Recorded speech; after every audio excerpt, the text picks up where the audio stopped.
Now, looking at the way these black folks is carrying on about this Nolan Wells situation down in Mississippi reminds me of something that the layman, the unread, the uneducated, the spiritually dead will never understand. Looking at this situation regarding Noah Wells down in Mississippi reminds me of my favorite book. Yes, it reminds me of the Bible. Now, before you run away, right? Before you run away because you don't understand, and therefore you don't understand, so you lack understanding, so you run away whenever somebody tries to get deep, right? But in my favorite book, there's a particular set of passages, right, that remind me of the Nolan Wells situation. And in that particular set of passages, there is a condemnation and there is a sentence that is given, and it was a righteous condemnation and it was a righteous sentence that was given. But many people did not understand why this sentence was given. And just as in those days, people didn't understand why that sentence was given and that condemnation was made, in our day, people don't understand why the condemnation in the sentence that Black America has been given is absolutely necessary.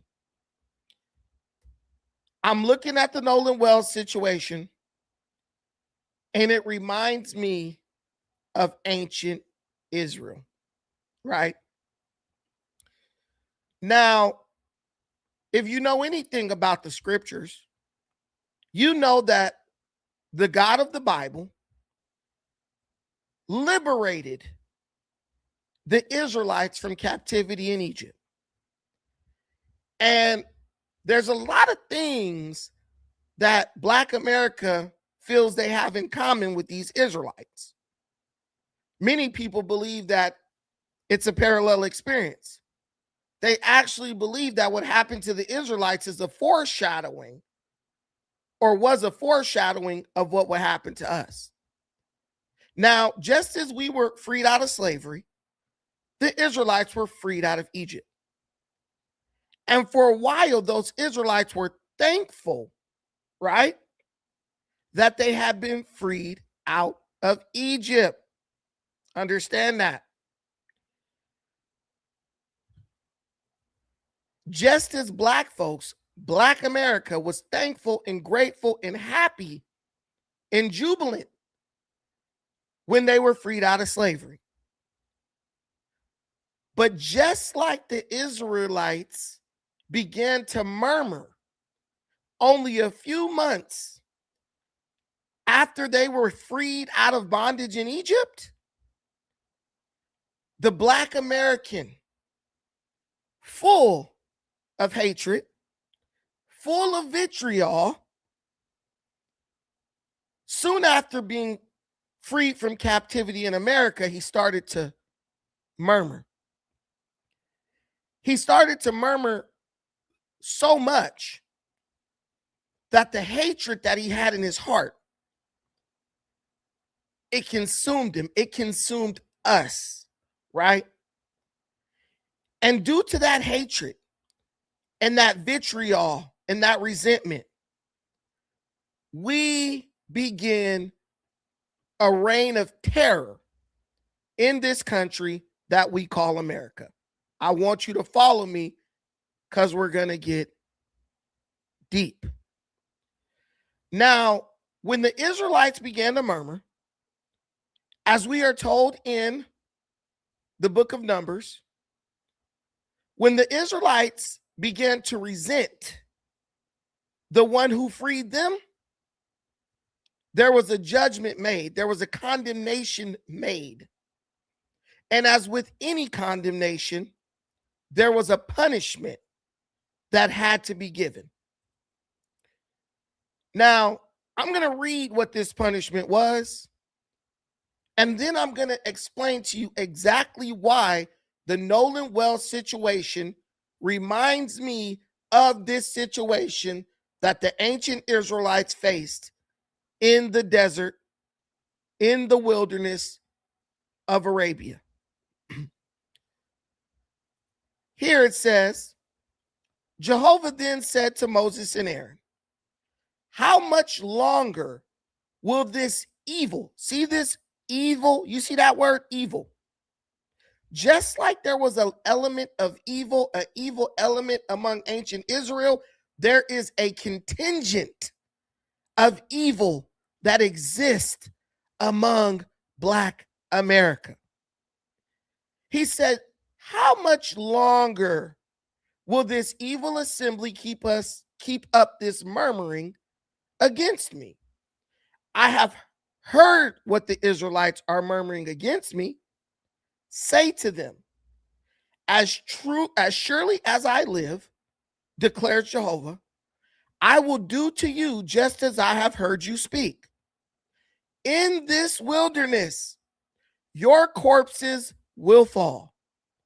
Yes, the whole number of you from 20 years old and up who were registered, all of you who have murmured against me, none of you will enter into the land that I swore to have you reside in, except Caleb, the son of Jephunneh, and Joshua, the son of Nun. And I will bring in your children, who you said would become plunder, and they will get to know the land that you have rejected. But your own corpses will fall in the wilderness.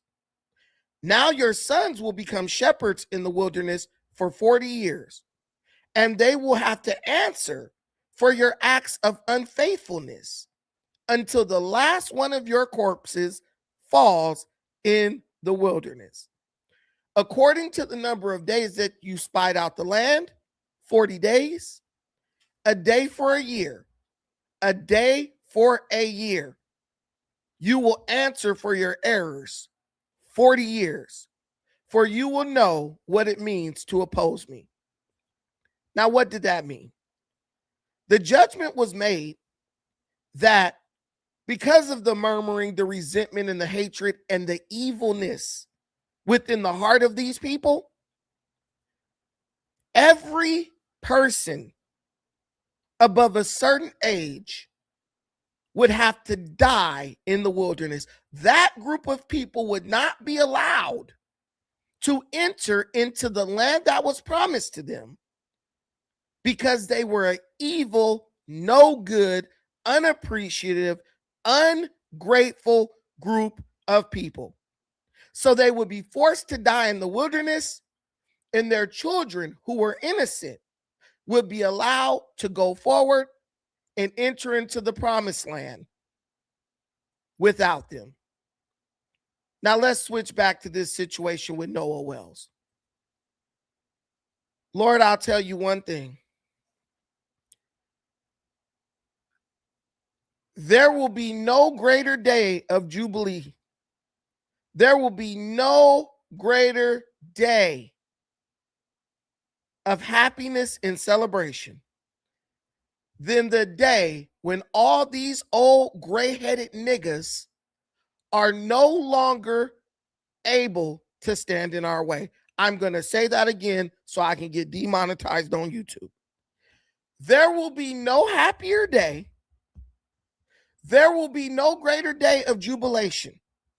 There will be no greater time for celebration There will be no greater time for exaltation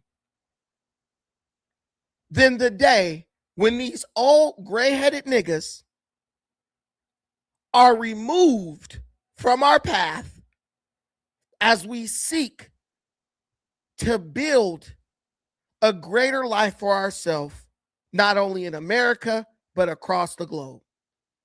When I tell you that the gray-headed above 60-year-old nigga in America is the greatest impediment to progress that the black man, woman, and child has ever faced in this life or any life before this existence or after this existence, I cannot emphasize that to the level of emphasis that it rightfully deserves. Because every time we take a step forward, it's a gray-headed nigga in the way trying to drag us back. Nolan Wells was not murdered. Nolan Wells is the victim of a tragic accident. Nolan Wells' mama and daddy did not bring in extra corners, Ben Crump, and all the race hustlers to prove that Nolan Wells was murdered.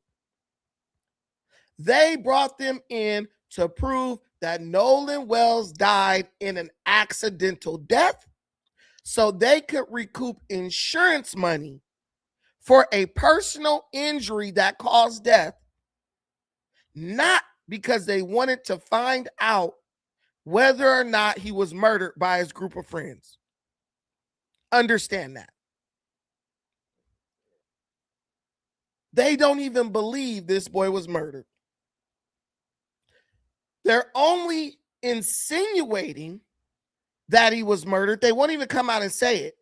They're only insinuating that he was murdered because they know that they could use that.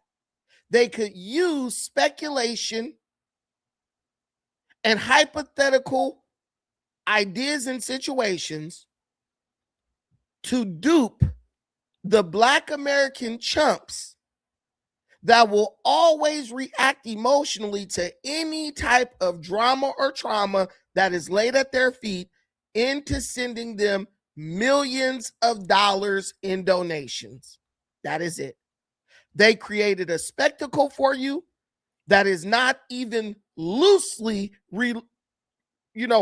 embedded or based in reality.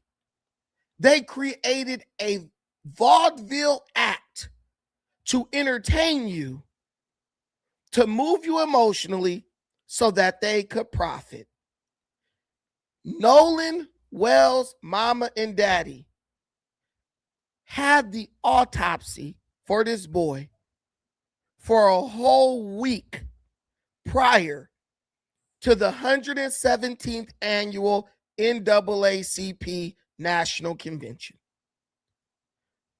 They waited. They waited like snakes. They waited like predators in the grass for there to be a moment of celebration for Black people. They found their moment, the celebration of the corrupt anti-Black NAACP, and they used this celebration as a springboard to deceive Black people with a racially motivated murder hoax, which they knew would cause a emotional reaction among our people and could be used to steal millions and millions of dollars from a group of people who everybody say ain't got no money. And the fool who hates himself will say that I hate myself because I am exposing the facts for what they are. Why did Benjamin Crump have to do a press conference at the 117th annual NAACP National Convention? Why did Benjamin Crump, who on his own autopsy report highlighted that everything that had taken place up to now with the body of Nolan Wells was part of the normal process when it comes to performing an autopsy on the body, but then chose to cast doubt on the findings of the autopsy, all in an effort to convince Black folks that there was some type of foul play that took place when it came to Nolan Wells.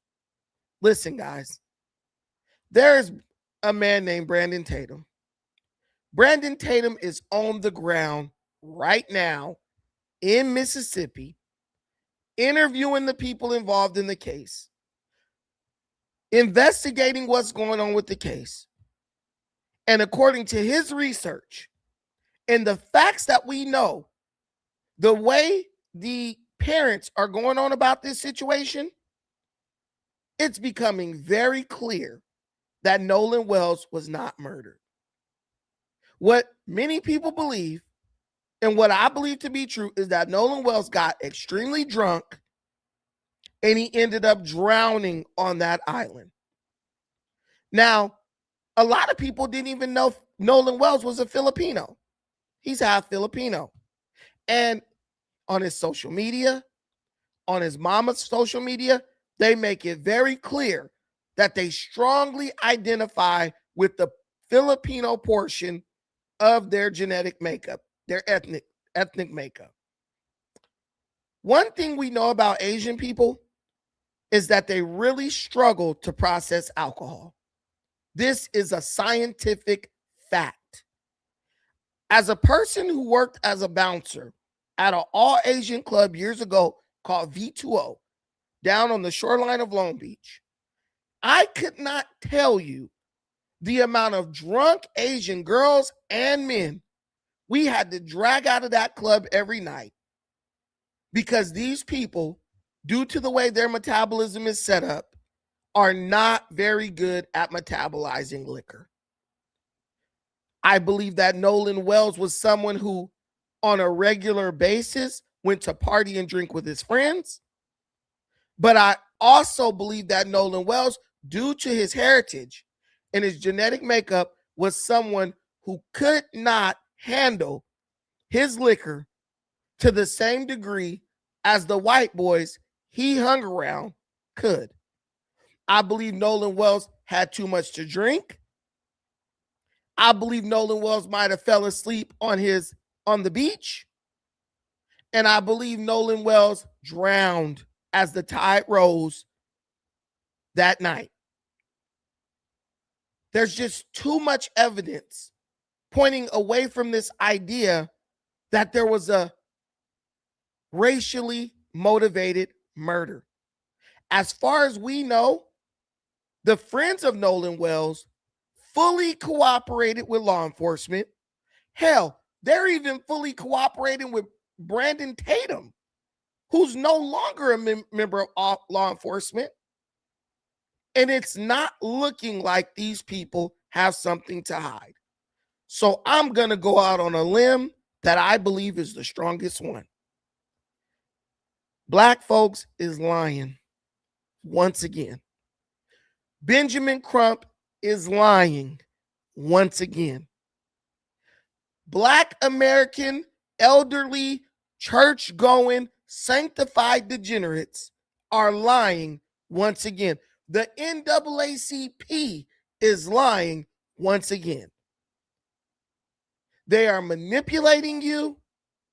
They are taking advantage of you.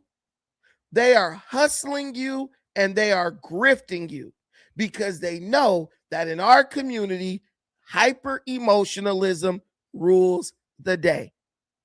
We don't know the truth. Most of us don't want to know the truth. As long as believing a lie gives us an excuse to react emotionally, play the race card, and blame white folks for every negative thing that happens to us.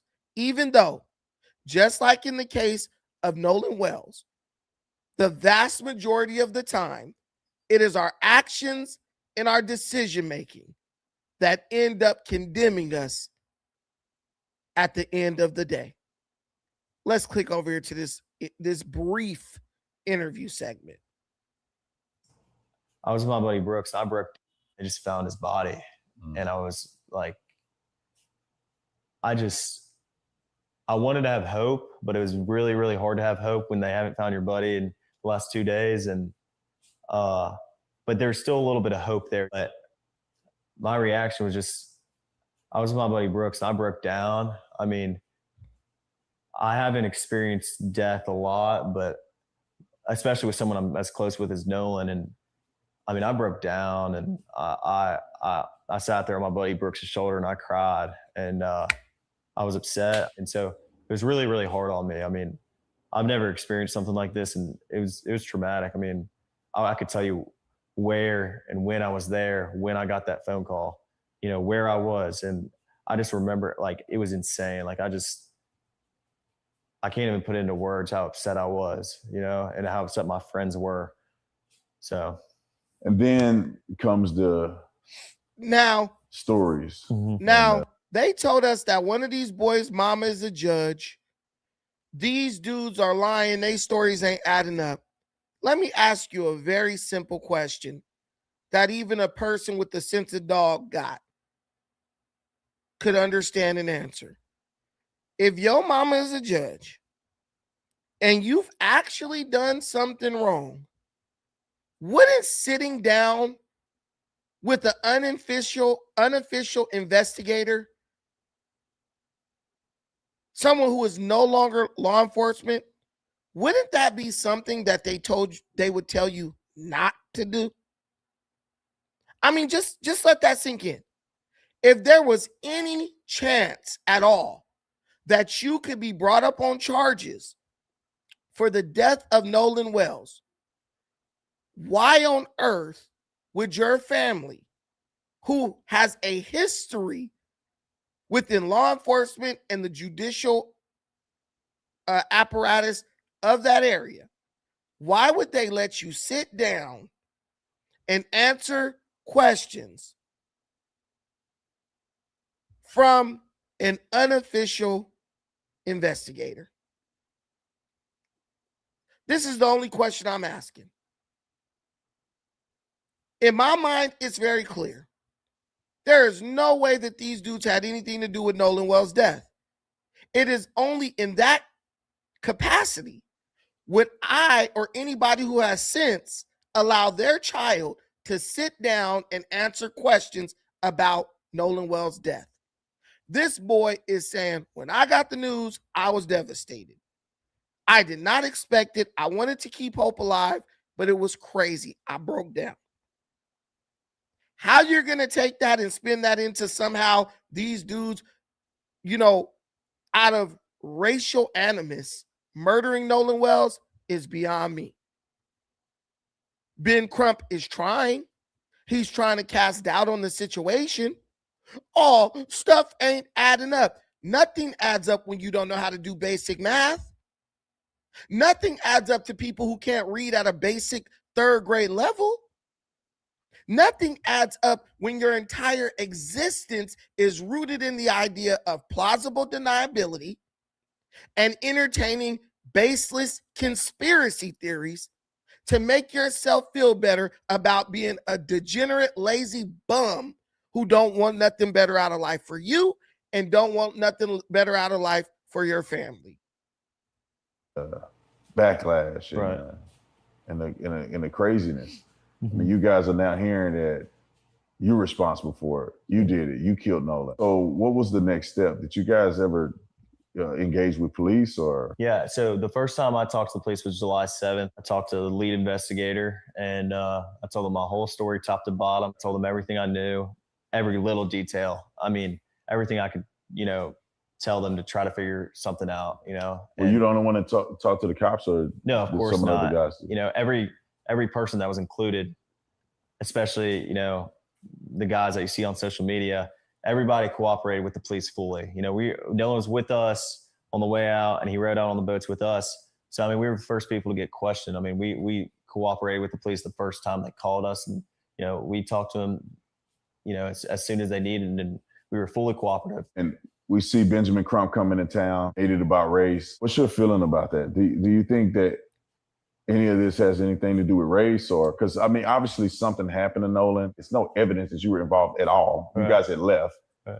But do you think that there's a racial component to any of this? Of course not. I think if Nolan ever felt the most little bit uncomfortable around us, which we never gave him a reason to, but if he did, he wouldn't hang out around us. But if you go look on, like my friends have had Nolan posted all over our social medias, since freshman year in high school. If Nolan ever felt uncomfortable with us, why would he be hanging out with us all the time? Every time. So all of a sudden, these boys he'd been hanging out with since he was a freshman in high school, they just because randomly they ain't done none of this all these years, but just on that day on that boat, they developed racial hatred towards Nolan and decided, you know what, we gonna kill this dude.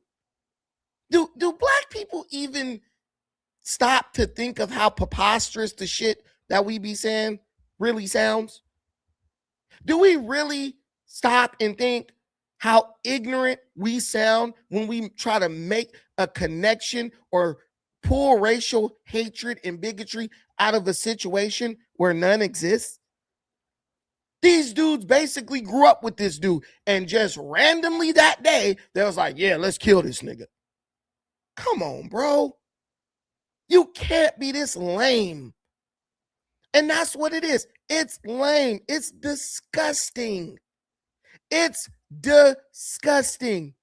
It is something that black people continue to do to distract from the fact that as a collective in this country, we have failed. We have failed to hit the mark when it comes to collective progress and accomplishments in this country.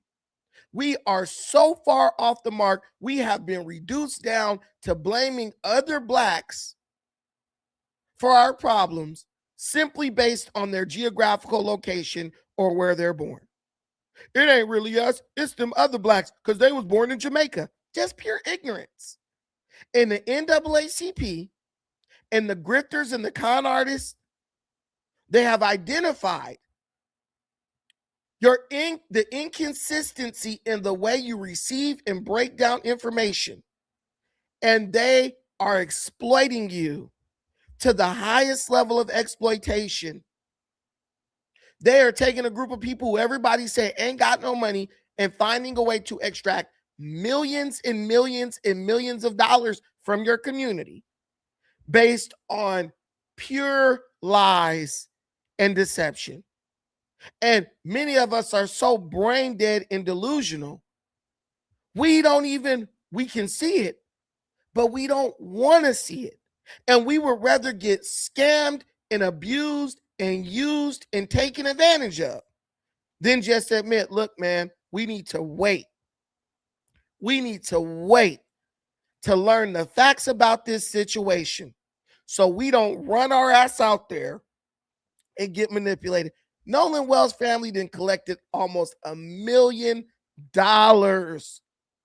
from gullible Negroes who are just itching for George Floyd 2.0, who literally need an excuse and a reason to try to play the victim just so that they can stomach their existence for another year or two. Y'all really thought y'all had George Floyd 2.0. And from where I'm sitting, it's not looking like y'all do. Every day we're back from college, we hang out and we're around each other all the time. So absolutely not. I would never look at Nolan any other way than I would any of my other friends. He was like a brother to me. Now y'all gonna convince y'all, yeah, this white boy killed Nolan. He's in on it. He lying. How you know? Because black folks all of a sudden have developed the ability to read minds. Everything you think and believe has been implanted in your brain. Fear-based programming by somebody who, though they may be a lawyer, Dr. Roger Mitchell. From where I'm sitting, this man, Benjamin Crump, can't barely even read. Y'all didn't let an illiterate convince you that there's something there when there's nothing there. Yet you claim to be smart. You claim to be intelligent. How smart can you be if someone could jump off of a plane and in 5 minutes convince you to believe something that is totally rooted in pure speculation and fantasy? How smart can you be really? If someone has a formula by which they can consistently manipulate you to do what they want you to do, you're not that intelligent. That means you're not even thinking. You're just being led whichever way they want you to go. You know, have any of y'all ever rode a horse? You know, a horse, once you put the halter on the horse, you control the head of the horse. So even a child could lead a 1,500-pound horse all over the place as long as they place the halter over behind their ears and over their mouth. They could take that horse anywhere, and that horse is ultimately powerless to do anything about it. That's black folks. These grifters and con artists have figured out a formula that allows them to manipulate black people so completely that they can literally speculate. They can literally remodel their homes and take out loans with this calculation, and how effective it is when it comes to manipulating black folks to the tune of millions and millions and millions of dollars. His family, bourgeoisie, black elitist, knew exactly the imagery they needed to create to get $1 million out of y'all fools. They knew exactly the imagery they needed to create to put pressure on the insurance company to pay them out for a wrongful death or accidental death, personal injury for their son. And now the NAACP has gotten in on the grift because you know they paid them something to do the press conference there. I think they said that even Black Lives Matter has now rose from the ashes to come in and exploit you ignorant Negroes for whatever money they could get out of you. And you're going to give them exactly what they want because you're afraid to think.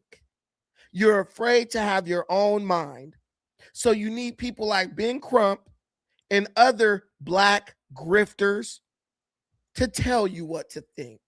You need them to lead you around by the head like a horse with a halter on because you refuse to think for yourself. Dr. Roger Mitchell said that the focal area of red discoloration in the soft tissue of the back of the head, the occipital region, is significant because he cannot determine why you have that red discoloration in the back of his brain.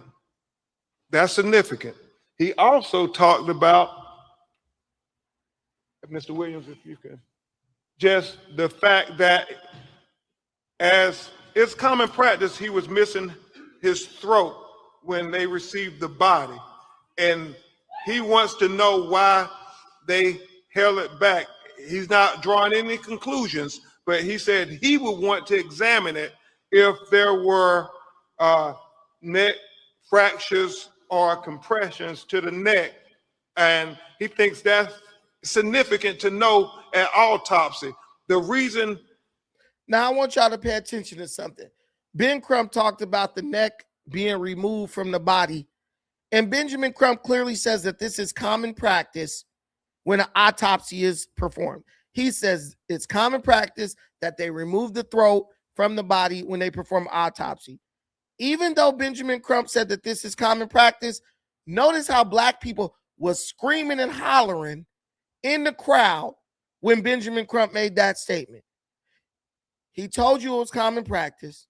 He said that the throat was not in the body when he received the body. Black people, oh, wow,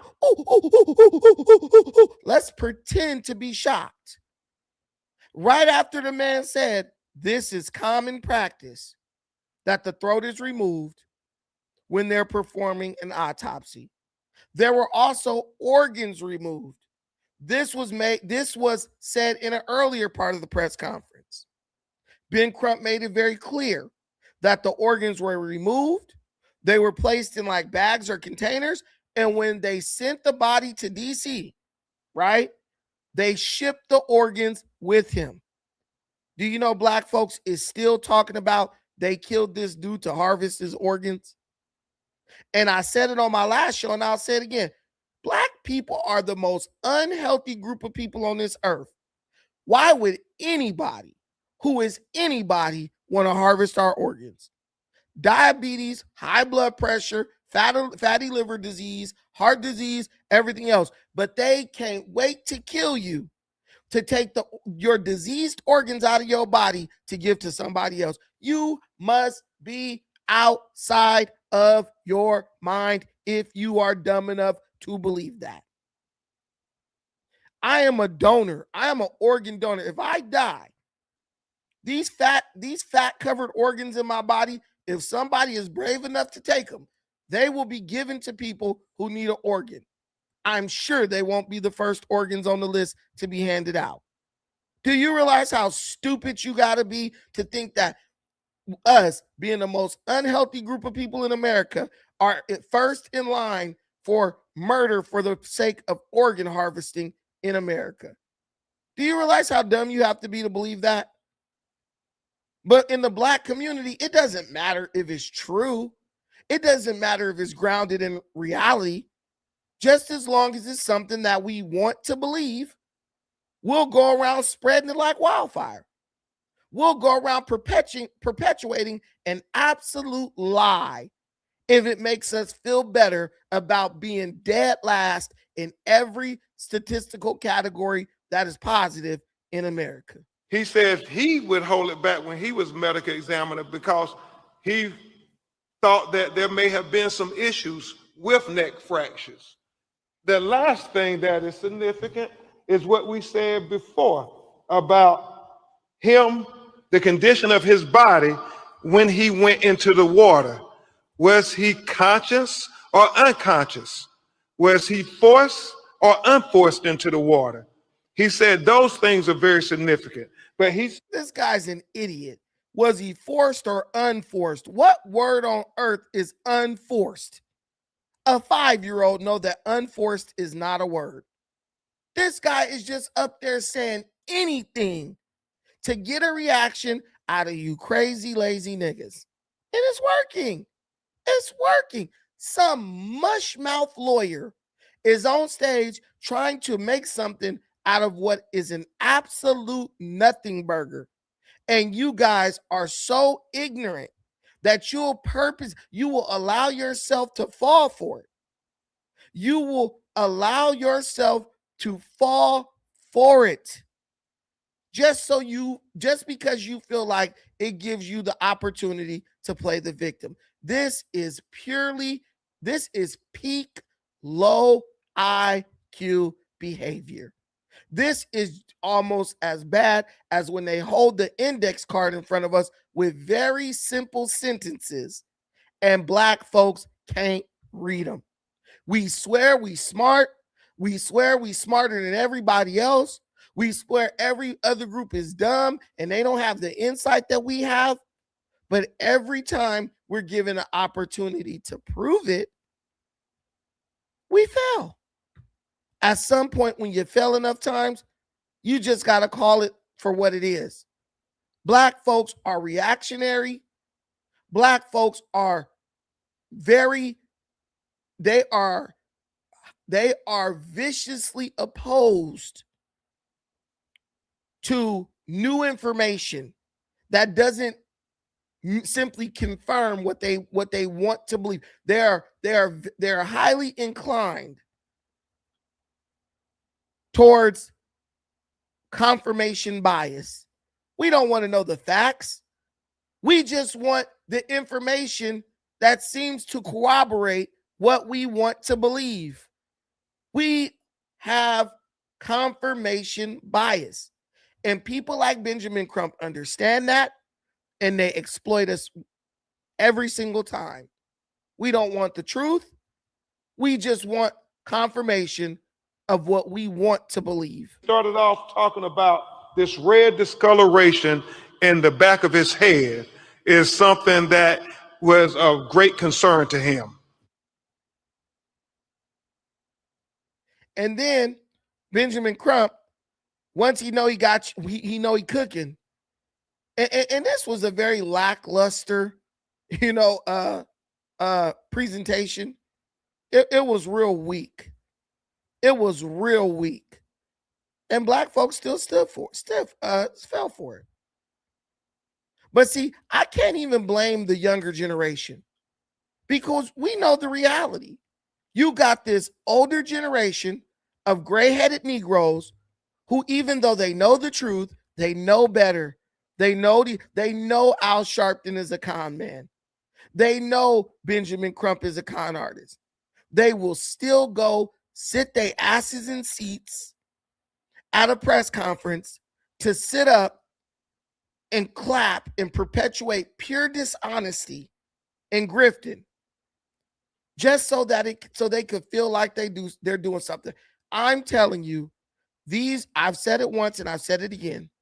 These are the descendants of the failed civil rights movement, and they have retroactive regret that the civil rights movement was an utter failure. So now they're going to keep our people bogged down under the pressure of the pseudo resurgence of the civil rights movement until we, like them, have gray all up in our head and we're too old to do anything about it. And I'm telling you, there will be no better time. There will be no greater day of celebration in the black community than when these old Negroes are gone for good.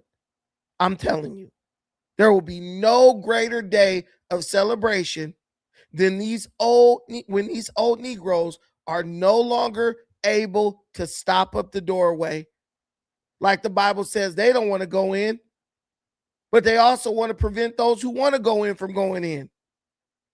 They don't want nothing better with their life, but they want to stand in the way of black folks who want to do what it takes to create a better situation in their own lives, because we have to be bogged down and manipulated and forced into supporting an absolutely fraudulent hoax as these people try to create George Floyd 2.0 to give them an excuse to burn down cities all over America and hand back the presidency to the Democrat Party that's been straight up manipulating them, using and abusing them for over 75 years. That's all this is about. Just like with St. George Floyd, a black man died. Not a single black person benefited from that, other than the 3 lesbians who started BLM and a white man who goes by the name of Joe Biden. Ain't it crazy how, as a black man or black men, we do the dying, but everybody else who's not a black man benefits from it? The BLM founders became wealthy.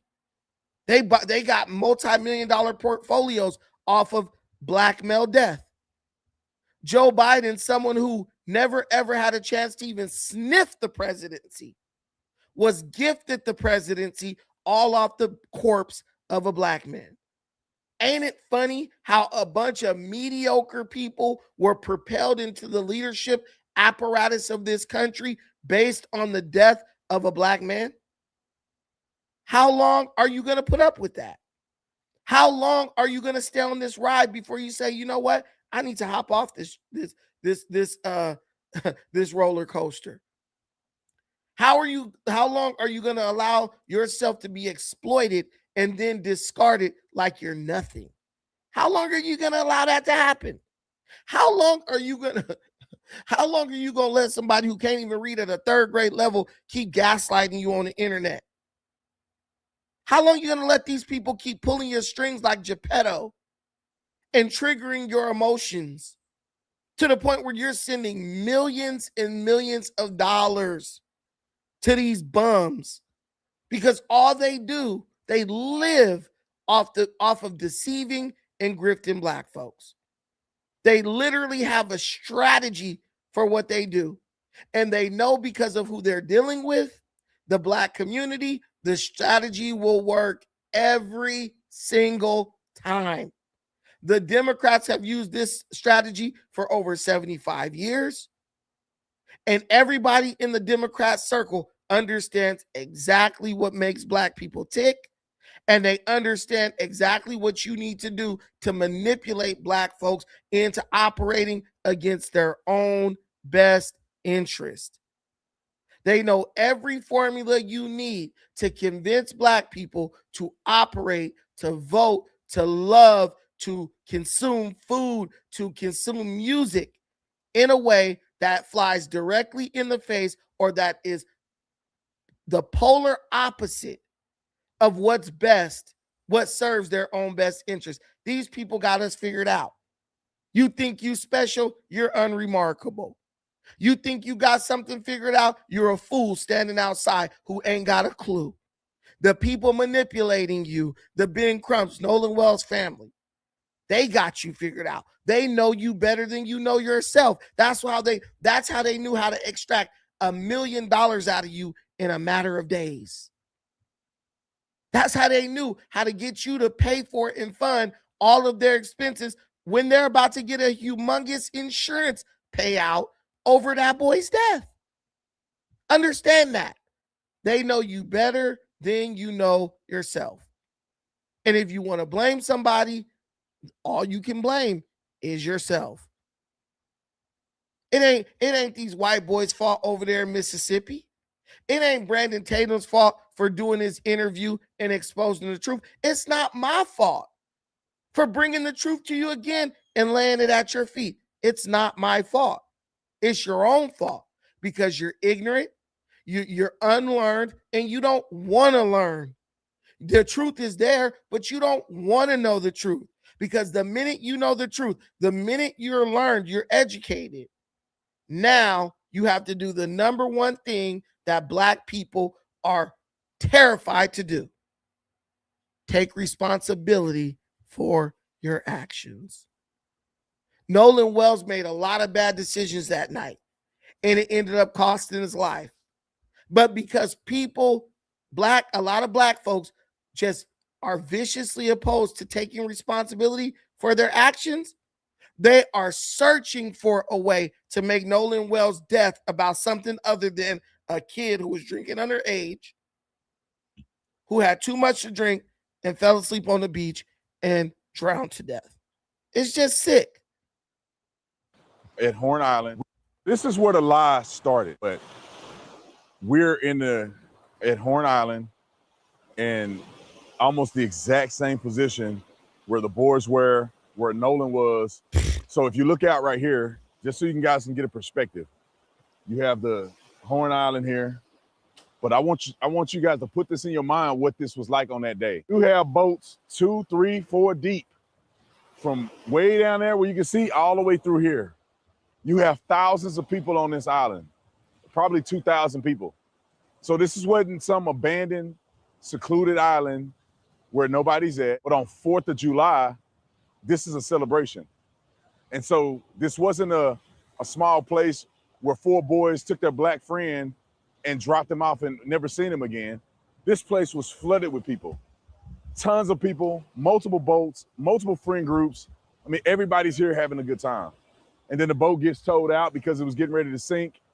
And so, and for what I was told, they told Nolan, get on the boat, man, get on the boat, get on the freaking boat. And he decided, because he's an adult, that he was gonna stay behind. And all the boys that they've been accusing, and they saying it had something to do with his death, they were all gone at 4:30. They were all gone. And they told Nolan to get on the boat, he didn't. And then there was a report of somebody seeing Nolan around 6:30-ish. This is where the lie started. If anything would have happened directly involving Nolan and his friends, you can't tell me that thousands of people wouldn't have seen anything happen. This is what they want you to believe it was like on that day, which is a lie.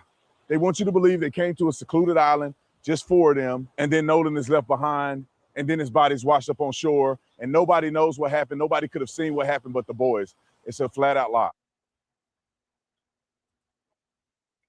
We know it's a lie. Black folks know that stuff is a lie. But collectively, we don't care. We don't care if something's a lie as long as it gives us a reason to play the race card. We will believe and spread a lie that we know is a lie. We will pay people to lie for us, and we will pay people to lie to us. That's why you have Ben Crump on stage having a press conference.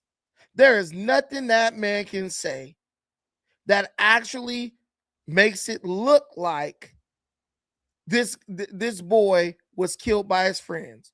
But that's not going to stop him from trying. That's not going to stop him from trying. He will continue to try to make it look like there was foul play. He will continue to make it look like somebody murdered something. And it makes sense because he benefits from that. He's not working for free. Did Ben Crump take this case pro bono? Like, hey, yo, you don't even got to pay me, son. I'm going to take this because it's the right thing to do. Hell no. Ben Crump is the lawyer who, once you get your millions, he come in for a 40% cut and say, yeah, you would have never got that much if we didn't work your case. We know it's a lie. And as a black person, let me be the first to tell you, we're tired of it. We are tired of the manipulation. We are tired of the hatred. We are tired of the vitriol.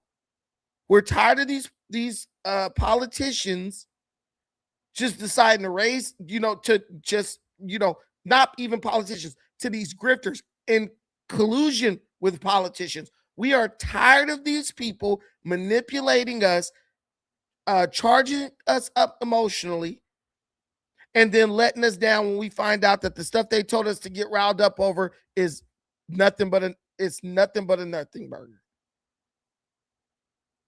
Understand.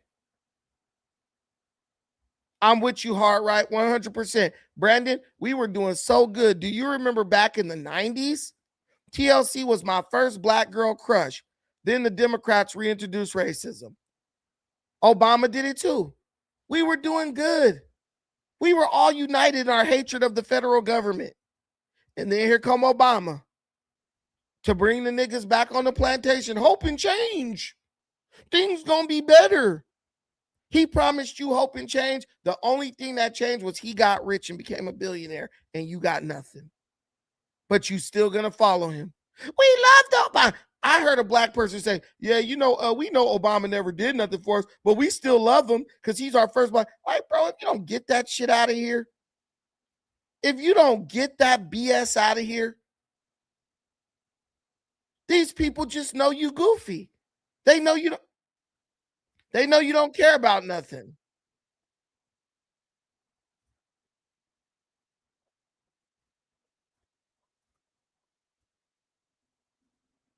All Ben Crump got is, the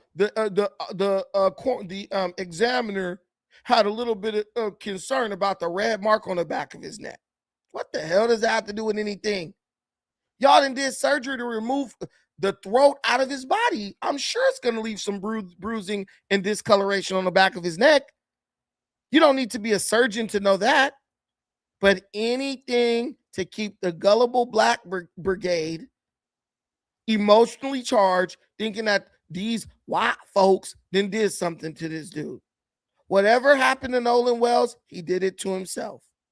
Whatever happened to Nolan Wells, he did it to himself. And we just can't accept that. We just have to find a reason for that not to be true.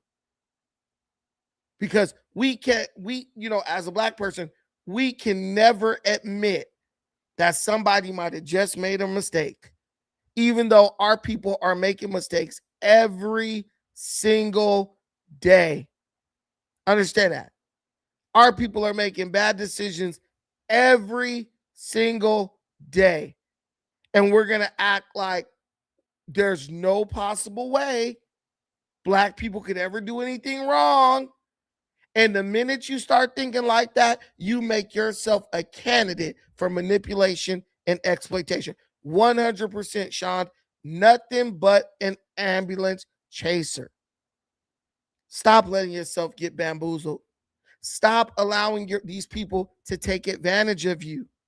Let these people know, listen, man, the piggy bank is closed. You're not going to be able to manipulate us into putting millions and millions of dollars into your pocket anymore. You're not going to be able to manipulate us into doing that. We're done with you. A significant portion of us are done with the Democrat Party and every race hustler and grifter that's connected to it. We want to be left alone. We want to be able to pursue happiness.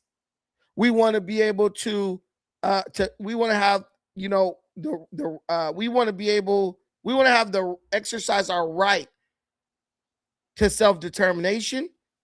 We're not trying to hurt nobody. We don't want nobody to hurt us. But there is no way that we can survive as a group of people when we are operating totally based on emotion. This same bullshit, this same crap every single time. Oh my God, now the Hebrew Israelites is out here marching, ain't gonna do shit, but they're doing it to get their little 15 seconds of fame. So people know that they still out there. Most of them can't read worth a damn anyway, but they're marching for Nolan Wells. Okay, you marching, but what you gonna do? Nothing. Because no matter what you do, you're not gonna be able to save Nolan Wells from the mistake he made. He's dead. And instead of letting people rest and move past it, these people just gonna keep it alive, keep resurrecting it like a zombie from the grave, so they could keep using it to try to manipulate people. Hey, Nolan Wells! Hey, Nolan Wells! Hey, Nolan Wells! Hey, Nolan Wells! We left that church. We left that church. And this is how it goes. This is how it goes. My reverend, there when I left. You're right. Pastor was there when I left. You're right. Preacher, there when I left. You're right. The elder was there when I left. You're right. Hey, Nolan Wells! Hey, Nolan Wells! Hey, Nolan Wells! Hey, Nolan Wells! Hey, Nolan Wells! Hey, Nolan Wells! Yes, sir, Nolan Wells! Yes, sir, Nolan Wells! Hey, 200 years! Hey, 200 years! Yes, sir, Nolan Wells! Yes, sir, Nolan Wells! 16, 19! 16, 19! Yes, sir, here we go! Hey, Nolan Wells! Yes, sir, know the truth. You're right. Okay, so now that they didn't shook their ass in front of the cameras, what is that going to amount to? What is that? Why don't they go march for the fact that, to fight against the statistic that tells us that a bunch of little black boys can't read at grade level? Why don't they go march to keep these kids in school? Because all these people seek to do is profit off of Black death. They don't give a damn about Nolan. They don't care what happened to Nolan Wells. All they care about is whether or not they could get some publicity off of his death. All they care about is whether or not they can get some publicity off of Nolan Wells' death. I promise you that. And it's really sad and it's really disgusting. It's really sad and it's really disgusting. These people need to, man, bro, these people are just diabolical. That's the only word I could think to describe them. These people are straight up evil. And this, and as long as we've been here, you would think we would have developed a process to kind of identify the black folks who are just evil and trying to take advantage of us. 100%, Mark Scott. Why don't they march when it's black on black crime? 100%. Because they don't care about Black death. They only care about Black death when they believe that they can weaponize it against a white person. That's it.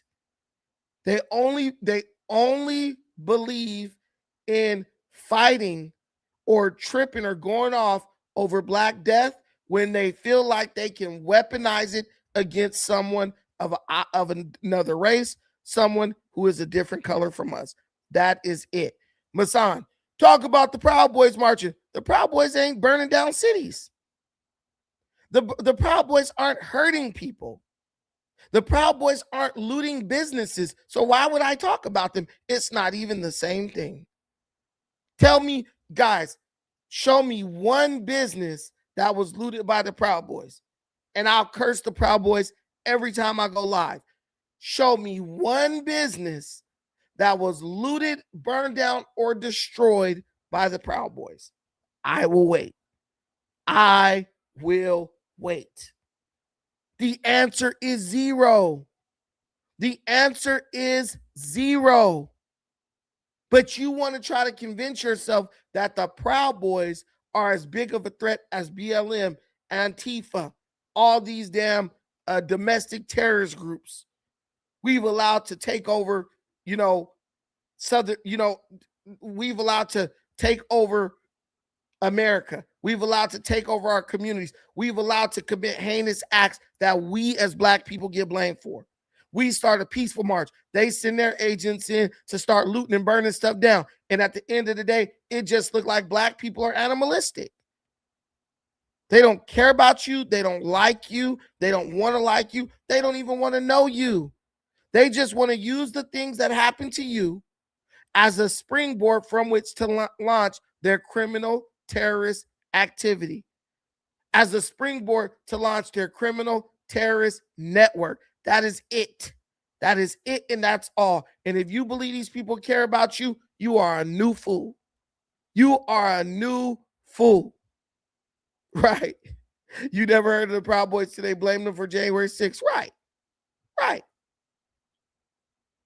Proud Boys didn't have nothing to do with January 6th. But they didn't stop that from them giving their leader a life sentence, which I think he got out, or a 20-year sentence or something. But all this is about is fraudulent pseudo-empathy, right? Pseudo-empathy, that's empathy that is basically weaponized against the federal government because they don't like who's in charge right now. That's all this is about. Nothing less, nothing more. Nothing less, nothing more. These people, man, they disgust me. They really do disgust me. They disgust me. And it's like, what are you going to do? But when you look at other avenues of Black behavior, you kind of understand why we just like, please just tell us what to think. Please just tell us what to think. Because a lot of us don't want to learn. A lot of us don't want to get an education and develop a skill so that we can move up in the workforce and, be able to prosper. We don't care. We just want someone to tell us everything we need to know. We just want someone to give us everything. That's why when you look at Black people, stuff like socialism and reparations and all this nonsense, it appeals. We are responding to this bullcrap more than any other group of people on the planet, because we have become obsessed with the idea of someone giving us something for free. But what we know is the fact: nothing is free in this life. You will pay for it somehow. You will pay for it some way. And right now, because of the environment you've created, you're paying for it with the lives of your children. Not only the ones that are gunned down in the street, but the ones that you murder inside the womb when you go get an abortion. Believe me, Black people are paying the price for everything we did wrong. We are paying the price for choosing the path of dishonesty, deception, and deceit instead of choosing the path of truth, instead of choosing a path of righteousness, of love, community, connection. And just like the Bible says, I believe it's in Matthew, I forgot the scripture, but everything that was meant for us, it will be taken from us and given to a nation bearing its fruit. It will be taken from us and given to a group of people that actually wants to do something with it. Believe that. Believe that. It's very easy to understand. It's very easy to explain, but it's very difficult to get Black folks to accept this. And it's going to cost us everything at the end of the day. There ain't no two ways about it. It is going to cost us everything at the end of the day. Let's listen to this fool mom.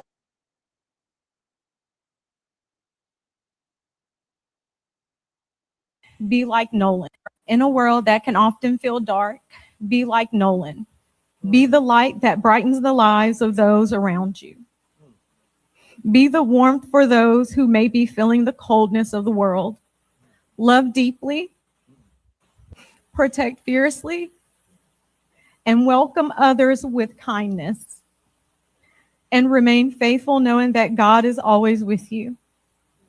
Lastly, I ask that each of you keep Nolan's memory alive. Hold him close in your hearts. In a world that can often feel dark, be like Nolan. Be the light that brightens the lives of those around you. Be the warmth for... This lady's a con artist, man.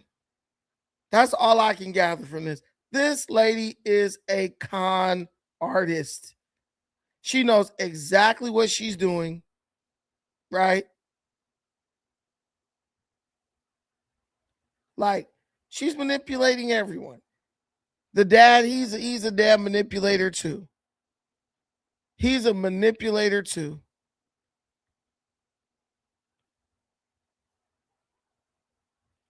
But you can't tell us nothing. You can't tell us nothing. Let's listen to this. Tesla and Figaro. Let's listen to this. Another grifter.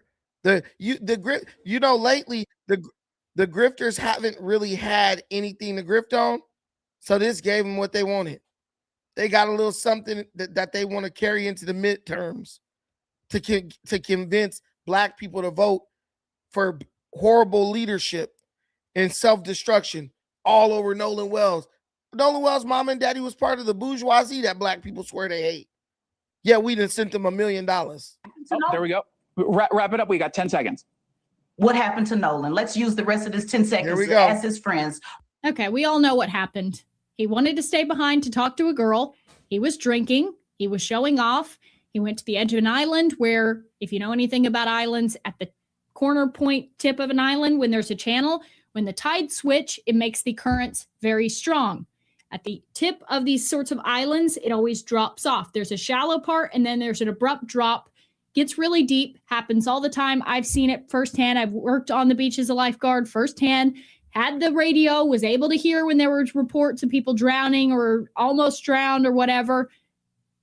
That's how it happens. People fall in all the time.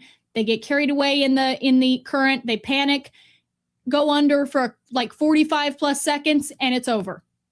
Not that complicated, not that deep, but that's not good enough for these people because of a concocted rumor from a group of people who hate our guts. They hate white people with a passion.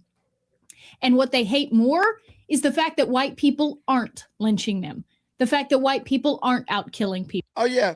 Black folks, we ain't getting enough racism for white folks. So we're now at the point where we have to manufacture racism.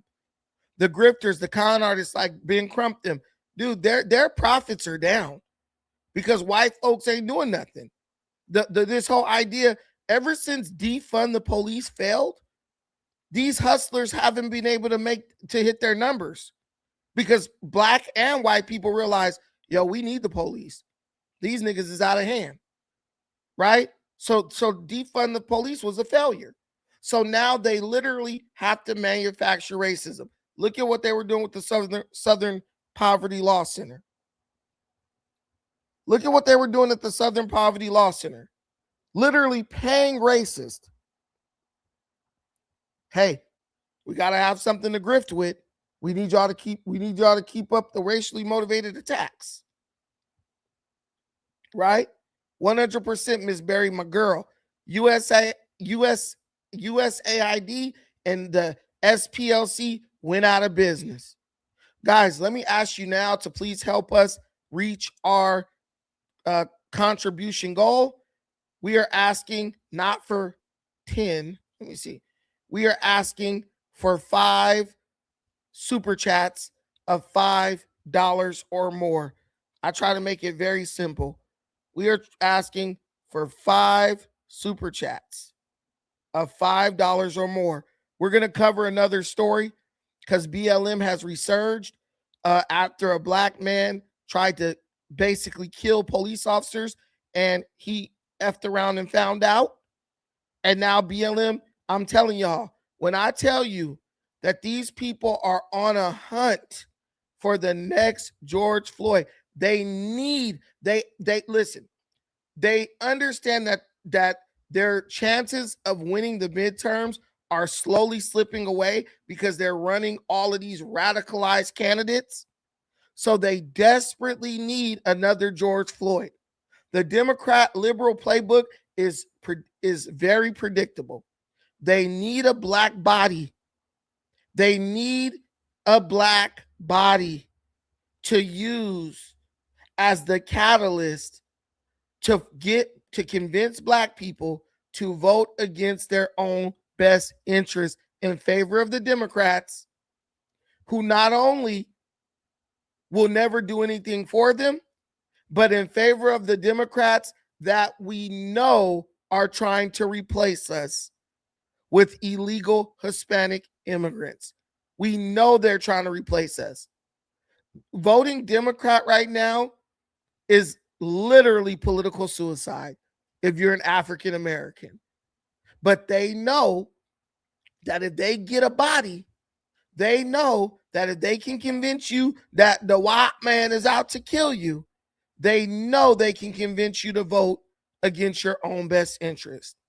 They already flooded this country with 20 million illegals, and they want to flood this country with 20 million more, maybe even 100 million. But the only way they can do that is if they gain power and gain a majority in the House and gain a majority in the Senate and gain the presidency. So they are pulling out all the stops. Soon as I see the NAACP, I know whatever's going on is corrupt. I know whatever's going on is corrupt. So I know, hey, if the NAACP supports it, I know I don't support it. It's very simple. Let me get this super chat. Jason Beaches. It's Jason Beaches. I love the good black folks of the community. Me too. I love, man, when I see a black person doing right, it brings a smile to my face. When I see young, intelligent black children, the other day, I was up at this coffee shop. It's a black-owned spot in Lakewood, California. Now, I know the people who own it are a bunch of blue-haired liberal freaks. But when I was in that spot, man, I talked to these young black dudes, man. These dudes were very intelligent. These brothers were very intelligent. And we talked about podcasting and stuff. You know, I was in there talking to them brothers for hours. I was in there talking to these brothers for hours, right? And it was good to talk to these brothers, man. It was good to talk to these young brothers because it's like, why not? Why not? You know, I see some young men. They doing what they got to do, right? And they're not hurting anybody.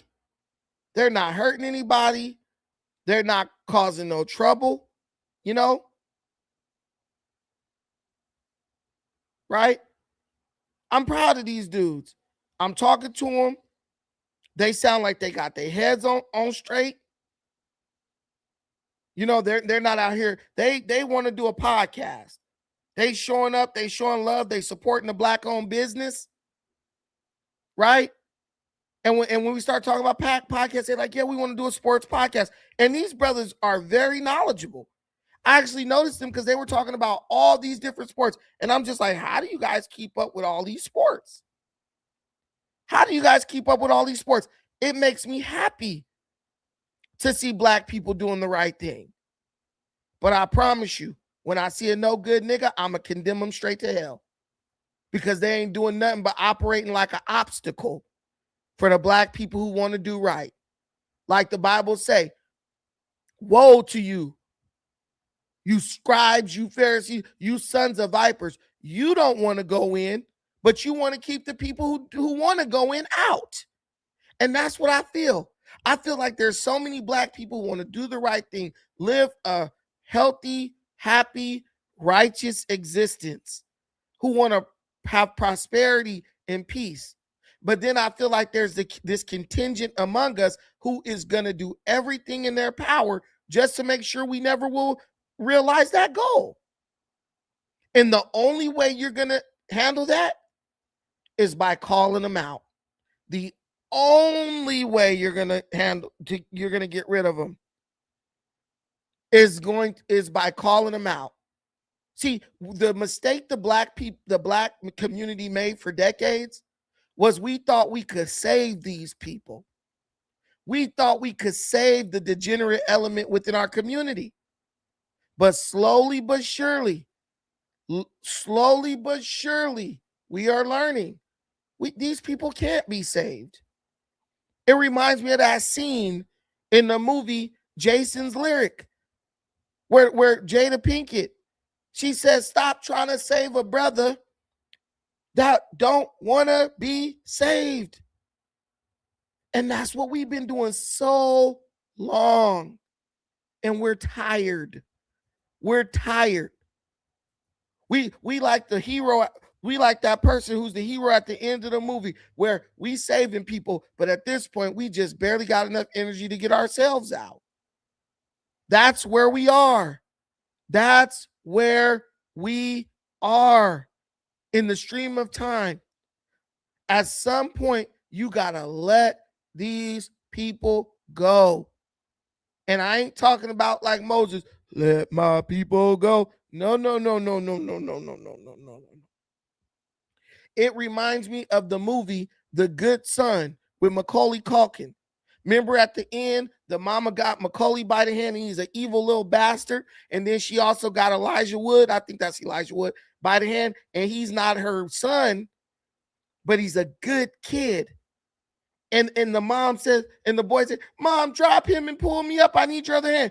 And in that moment, the mother realized this little nigga's evil. He's evil. And she lets her own evil son fall to his death and rescues the child that is worthy and deserving of being saved. That's what black people have to do.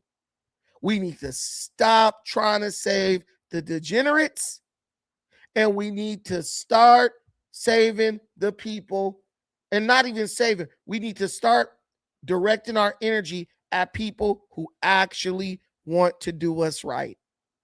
When we do that, only then will black people be able to take their rightful position on Pride Rock.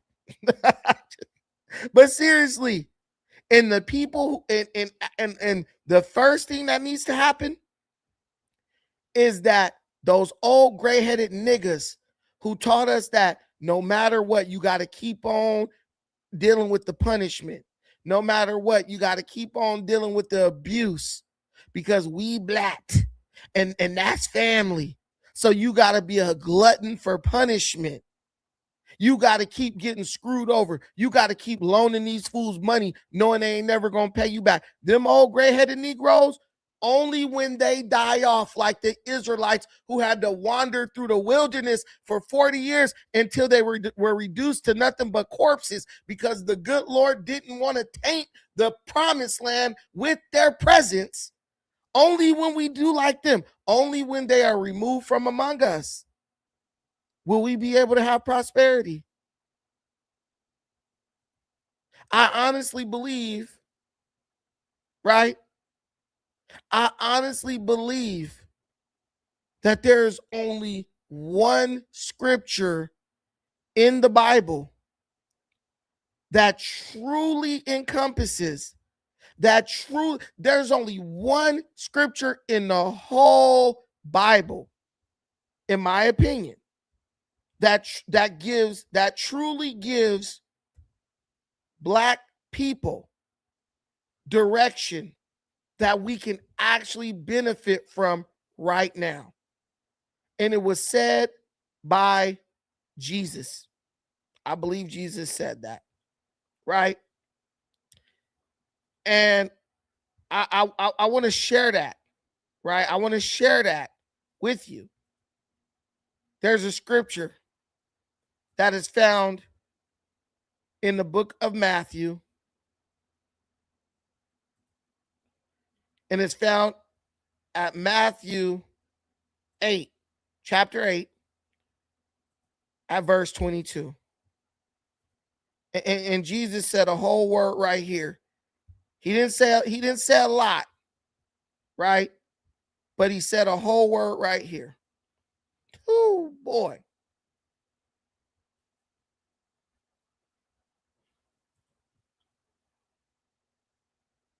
Let me share this. He said, and I'm not telling you got to follow Jesus or none of that. I'm talking about, look, follow the people doing right. Follow the black conservatives. Follow the ones who understand what's going on. And we didn't figure it out, and we ain't caught up on the nonsense and the bull crap. And we trying to offer y'all something that we trying to show y'all the way, right? But you keep saying, but what about my mama? What about my sister with her 10 kids? What about my family members who won't stop using crack? Because I got family members using dope, don't want nothing out of life. I got sisters laying up having babies back to back by degenerate fools who don't want nothing out of life. There was the perfect example right here where one of the disciples said to Jesus, it says, then another of the disciples said to him, Lord, permit me first to go bury my father. Jesus said to him, keep following me and let the dead bury their dead. That is the only scripture black people need out of the Bible right there. Let the dead bury their dead. I don't care if they're physically dead. I don't care if they're spiritually dead. I don't care if they brain dead. You do not have enough left to keep sharing it with these no good con artists, swindling, bamboozling niggas. You just don't got enough left. At a certain point, you can only save yourself, and you can only help the people who actually want something out of life. That is it. That is all. There is nothing more. Let the dead bury their dead and move forward. Ben Crump, Nolan Wells' mama, Nolan Wells' daddy, Black Lives Matter, every nigga who want to try to fight the police. Let the dead bury their dead. The Obamas, these swindling black politicians, Al Sharpton, the grifters, let the dead bury their dead. Leave them behind along with the people who want to hold on to them. And I promise you, your life will be better off. Nolan Wells' mama and daddy lived in Mississippi, but still found a place to live where they could live around primarily white folks. They didn't want to deal with niggas. Do you know how hard it is to find a predominantly white area in Mississippi? They had money and wanted to get away from you. But the minute their son died, who did they come to grift? Who did they come to grift? They only came back to you like dogs going back to their vomit to extract $1 million out of you, to use you to pressure the insurance company into giving them a payout for wrongful death. That's it. Beyond that, they didn't want to be around you. The mama repped her Filipino heritage. Nolan repped his Filipino heritage. This boy didn't even have black friends. But as soon as he dead, the black community got to rise up and go fight and demand justice on his behalf. I'd be a damn fool. I would be a damn fool to let these people manipulate me like that And we got a lot of fools in this community. We got a lot of fools in this community. Shut up, my son. You ain't nothing but a bootlicking coon. Ever since the day I met you. You still my kinfolk. But I'm telling you, you's a bootlicking coon. Just know that. Know that I love you. But two things can be true at the same time. I could love you and you can still be a bootlicking coon. Just don't ever forget that. If I ain't never taught you nothing on this channel, just learn that. Take that and stick it in your pocket and keep it close to your chest, okay? Put it in your coat pocket so it's right on your heart, right on top. Guys, we got to quickly cover this situation because Black Lives Matters is trying to come back. Patrice Cullors then spent up the $90 million that the racist white companies gave her. Remember, Black Lives Matter, these white folks is racist. But then the white folks gave her $90 million on our behalf, and she found a way to not spend a penny of it on anything black.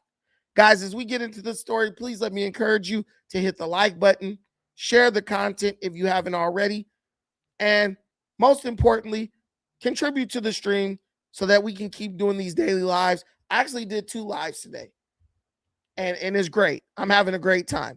Contribute to the stream.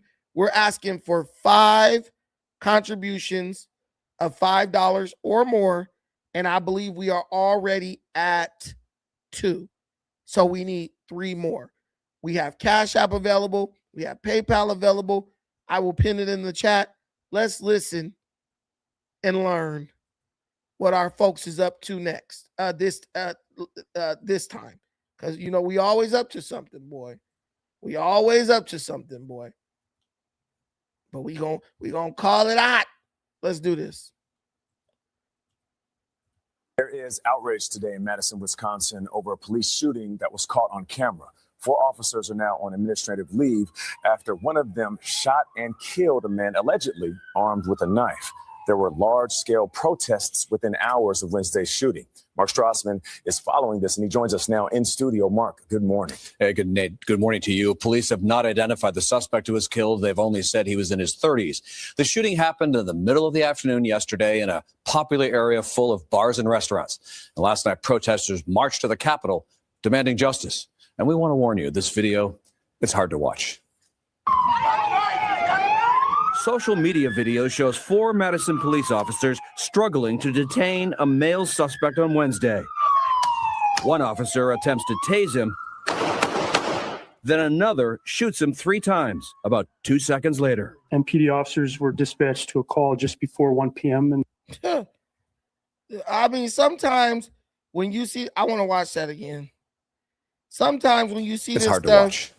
You just be like, damn, bro, what did you think was Social media video shows 4 Madison police officers struggling to detain a male suspect on Wednesday. One officer attempts to tase him, then another shoots him 3 times, about 2 seconds later. MPD officers were dispatched to a call just before 1 p.m. in the Marquette neighborhood for a report of a person who was allegedly checking parked vehicles.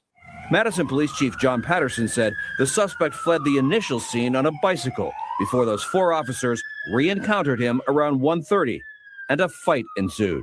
During the struggle, the man, we're told, pulled out a knife and an officer was injured by this while attempting to arrest him. The taser was deployed. It was 3 paychecks away from being exactly where this guy was in my life. So the nigga with the afro, right? Because you know black folks always trying to do some symbolism.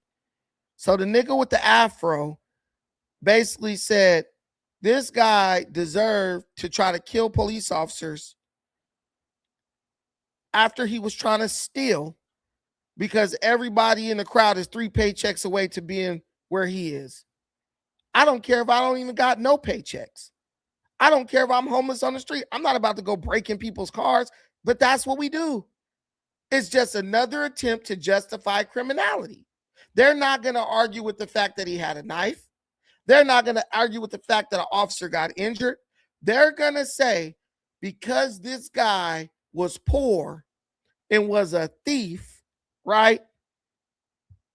He is above the law. because all of us are just 2 or 3 paychecks away from being in the same spot he's in. Instead of checking people's cards, he should have been checking for a job application. He was stealing. When the police did their job, stopping him from stealing and breaking in people's cars, he resisted arrest. He pulled out a knife, allegedly, and he injured one of the officers. He got what he deserved. Because even from a little kid, we know you ain't supposed to be fighting with the police. He's old enough to know better. The Bible say, pay Caesar's things to Caesar's. He said, obey the law. That's what the Bible say. You're breaking the law. And then you're shocked when you lose your life. There's nothing shocking about this. And an officer was injured by this while attempting to arrest him. The taser was deployed.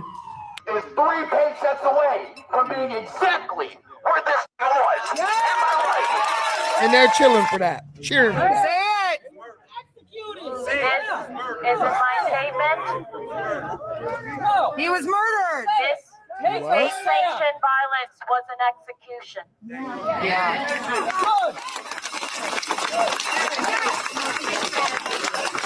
We no longer can have. I live in Madison, Wisconsin, and today a Black man in his 30s was tased, grounded, dominated by at least 3 police officers, and fatally shot multiple times in the head. I don't know what's going on this weekend, Madison, Wisconsin, but shut it down. Atwood Fest, shut it down. The farmers market, shut it down. People don't know which way to walk anyway. Celebrating the opening of Madison Public Market, delayed again, shut it down.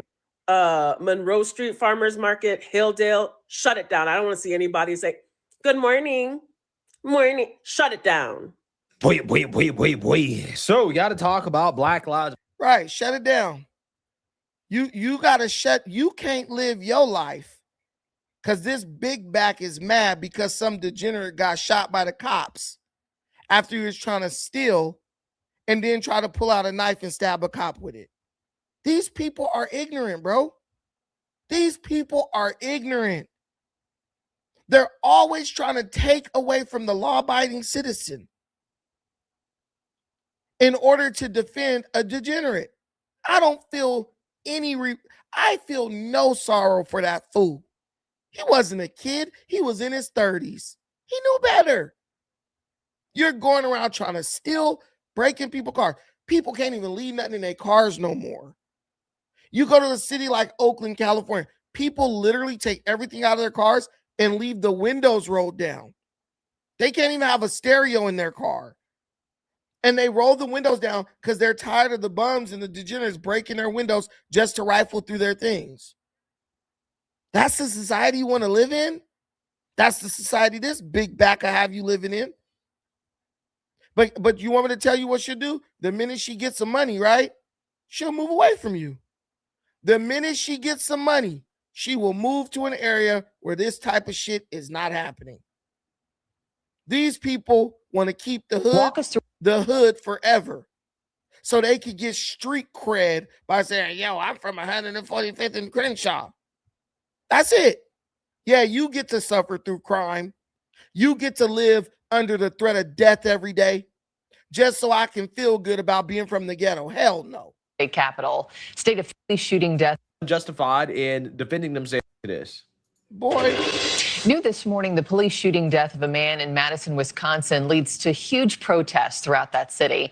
That shooting was actually caught on camera by drivers, and it took place 2 miles from the state capitol. State officials are now investigating and calling for calm in the streets. Nick joins me now with what more we know about this incident. So, Nick, walk us through exactly what happened there. Marky, there are a number of videos on social media that have only helped to fan the flames, but I can tell you this began on Wednesday afternoon with a call about a person attempting to interpark cars in downtown Madison. When police arrived at the scene, that man in his 30s took off on a bike. Police caught up with him and tried to stop him, and that's when Madison Police Chief says that the man either fell or was taken off his bike by police. And then there was a scuffle on the ground. An officer said their suspect pulled out a large knife. Now, Madison police did release a picture of that knife to the public, bro. and the chief says a taser was used in an attempt to subdue their suspect, but that was not successful. Police. Wow. Are these people involved? Bro, this guy got hit with a taser, didn't go down, then pulls out a big ass knife and attempts to use it on the officer. And they're like, he was murdered. Bro, these people are stupid, bro. These people are stupid. The same black women talking about, I'd rather be in the forest with a bear than a man. All of a sudden, the man is no threat now because a cop killed him. Clearly, people don't want that type of shit happening because when they saw him doing it, they called the cops. And I totally understand them. Why do we have to live with crime? Why do we have to live with the curse of crime just so liberals won't feel bad because some degenerate got gunned down? He was a degenerate. He probably is killed. We don't know. The guy's rolling around with a knife like Debo. And I have to feel sorry for him. Throw the whole damn city away, as far as I'm concerned. Was hurt by the knife. To be immune from tasers, right? That's what's happening. They say the officer who fired the 3 shots killing the man was hurt by the knife, but didn't specify those injuries. I will say that I'm aware of cell phone video that has been shared and circulated online depicting this incident. Man, people sit up and act like a knife is not a threat. When I was younger, my mom got stabbed in her arm. It was a little ass paring knife, probably about this long.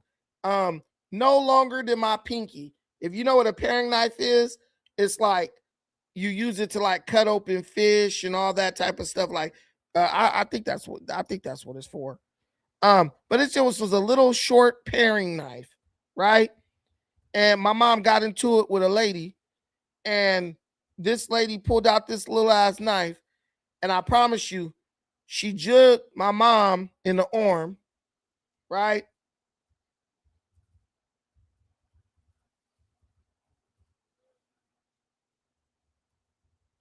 Hold on. She jugged my mom in the arm with this paring knife. Bro, my mom,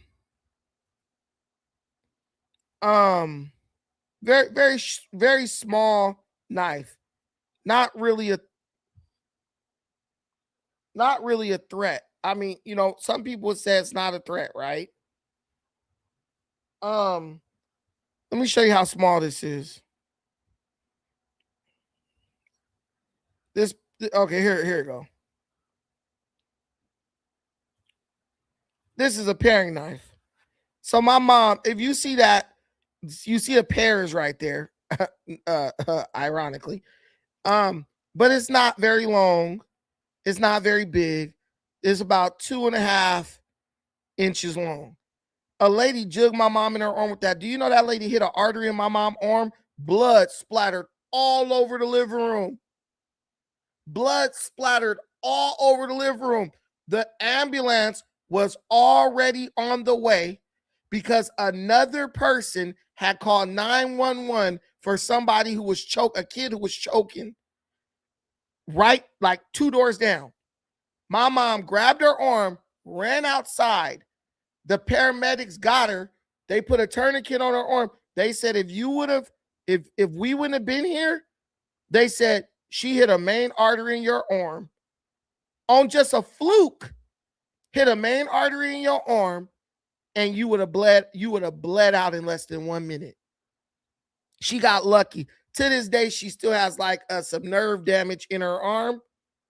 The paramedic said, if we wouldn't have been here, you would have bled out in less than 1 minute. You would be dead.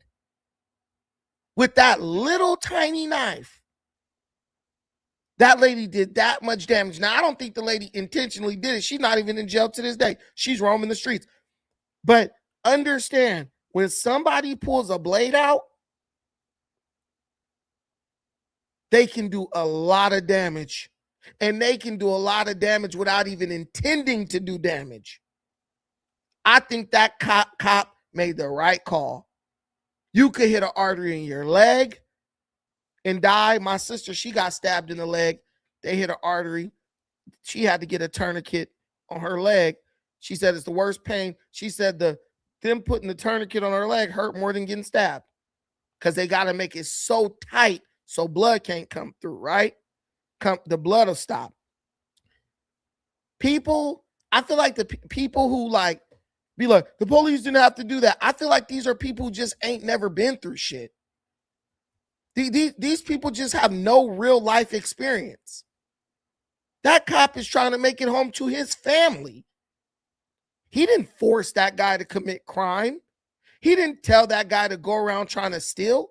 But because it's within the scope of his job, he has to deal with that guy. You know you're caught. Lay your ass on the ground and accept your fate. This guy probably wouldn't even have done 30 days in jail for what he was doing because he didn't actually steal nothing, right? This guy might not have even spent a week in jail.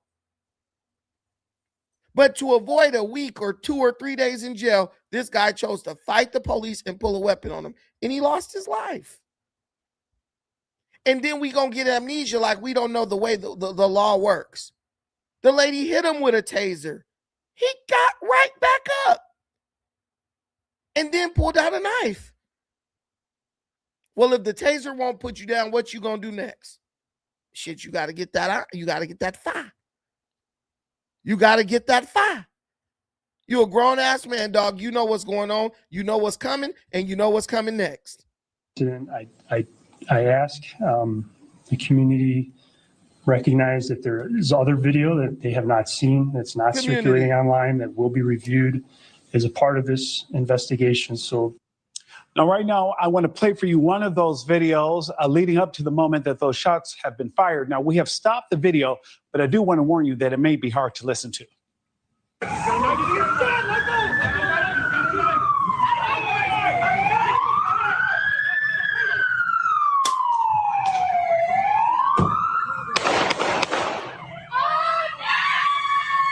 What's the point of playing us a video that stopped, dummy? And then you hear some lady screaming, no, why you wasn't screaming like that when this fool was stealing? Why you wasn't screaming like that when he was resisting arrest? I'm telling you, black people love lawlessness. I didn't know what the word lawlessness meant until I woke up and realized I was black. Lawlessness is what black people like. We like an environment that's unsafe.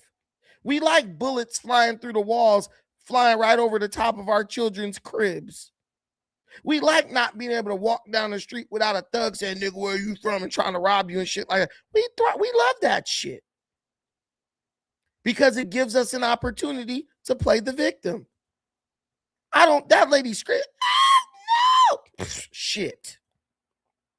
I would have just been like, good riddance. That those shots have been fired. Now, we have stopped the video, but I do want to warn you that it may be hard to listen to.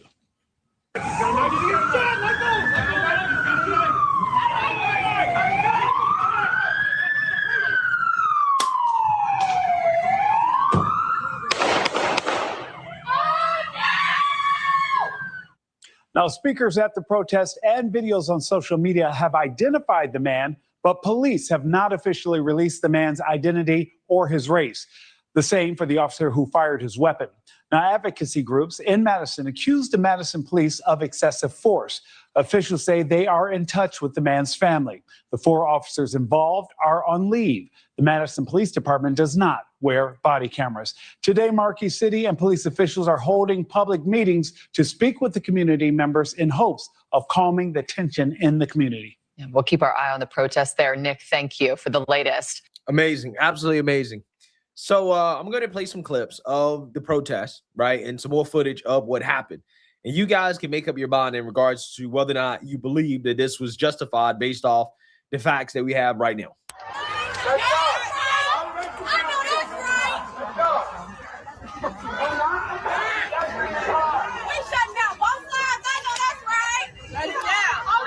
During the struggle, the man, we're told, pulled out a knife or produced a knife, fixed blade knife, and an officer was injured by this while attempting to arrest him. A less lethal device, a taser, was deployed. Unfortunately, it was unsuccessful. The officer who was injured by the knife is the same officer who fired his weapon at this man.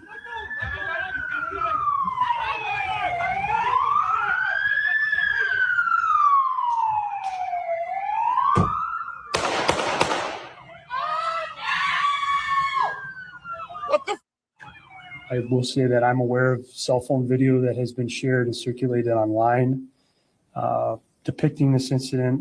I ask the community recognize that there is other video that they have not seen, that's not circulating online, that will be reviewed as a part of this investigation.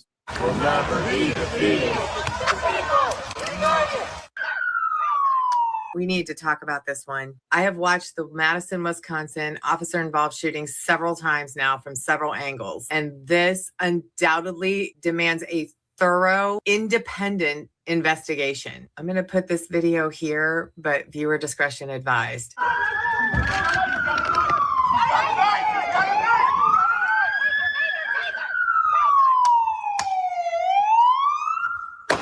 Madison's own use of force policy says deadly force is to be used at the last resort. It says officers must reasonably believe there's an imminent threat of death or great bodily harm. And this lady's a fucking idiot. Dude, when someone pulls out a knife, they can kill you in a second. So that's a threat of imminent death. That's like someone pulling out a gun. If they decide to pull the trigger, you can instantly be dead. You could instantly be dead. What the hell what do these people want, man? What's up, Masan? If you add balance by covering something positive about the Black community, I will send you a super chat every day for a week. Please do better, Brandon. I'm sorry, I can't do it. I ain't got nothing good to say about these niggas, bro. I'm sorry, bro. As much as I would love to take your money, I can't pat these niggas on the back no more. I'm done with that. No, I'm just kidding. Maybe I will do that. I mean, we're so black, our teeth look whiter. That's a positive. Shout out to you, bro. Thank you for the $10 hour. These people are idiots. And it's sad because you see people who old, like this lady looks like she about 50. She aging like milk. Bro, lady, let a man chase you down with a knife. And I want you to determine at what point is the threat of death imminent. Stupid shit. This needs a thorough investigation. As soon as he put out the knife, his ass was done. Defines imminent as an immediate threat. That's in this an immediate video, threat. you see 4 officers struggling with one man who comes up to his knees. You hear one officer yell, "Taser, taser," and you hear the taser deploy.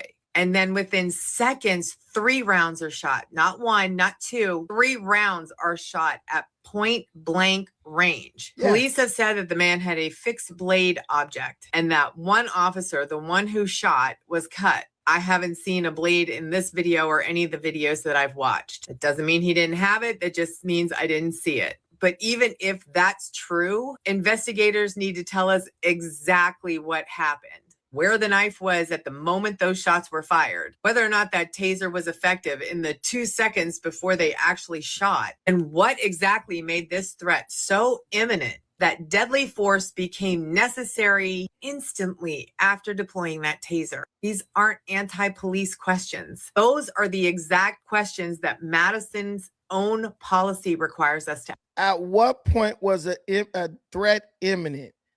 I saw that video. The cop went too far. Someone pulls out a knife. Explain what's too far about that. Man, a lot of y'all just don't got no common sense.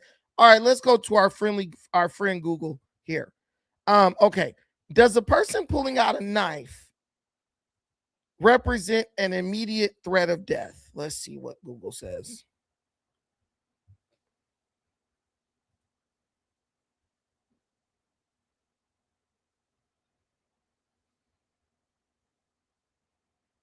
Okay, so no.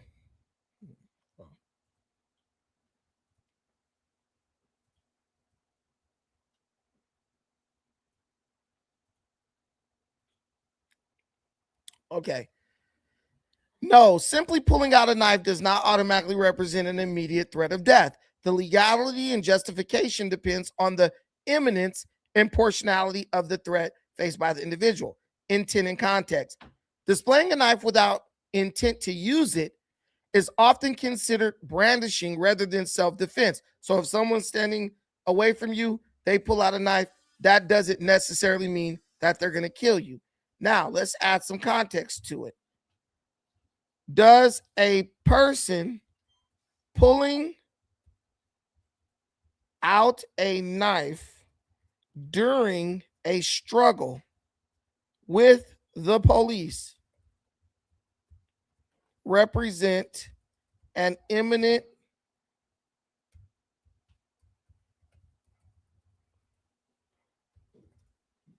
threat of death?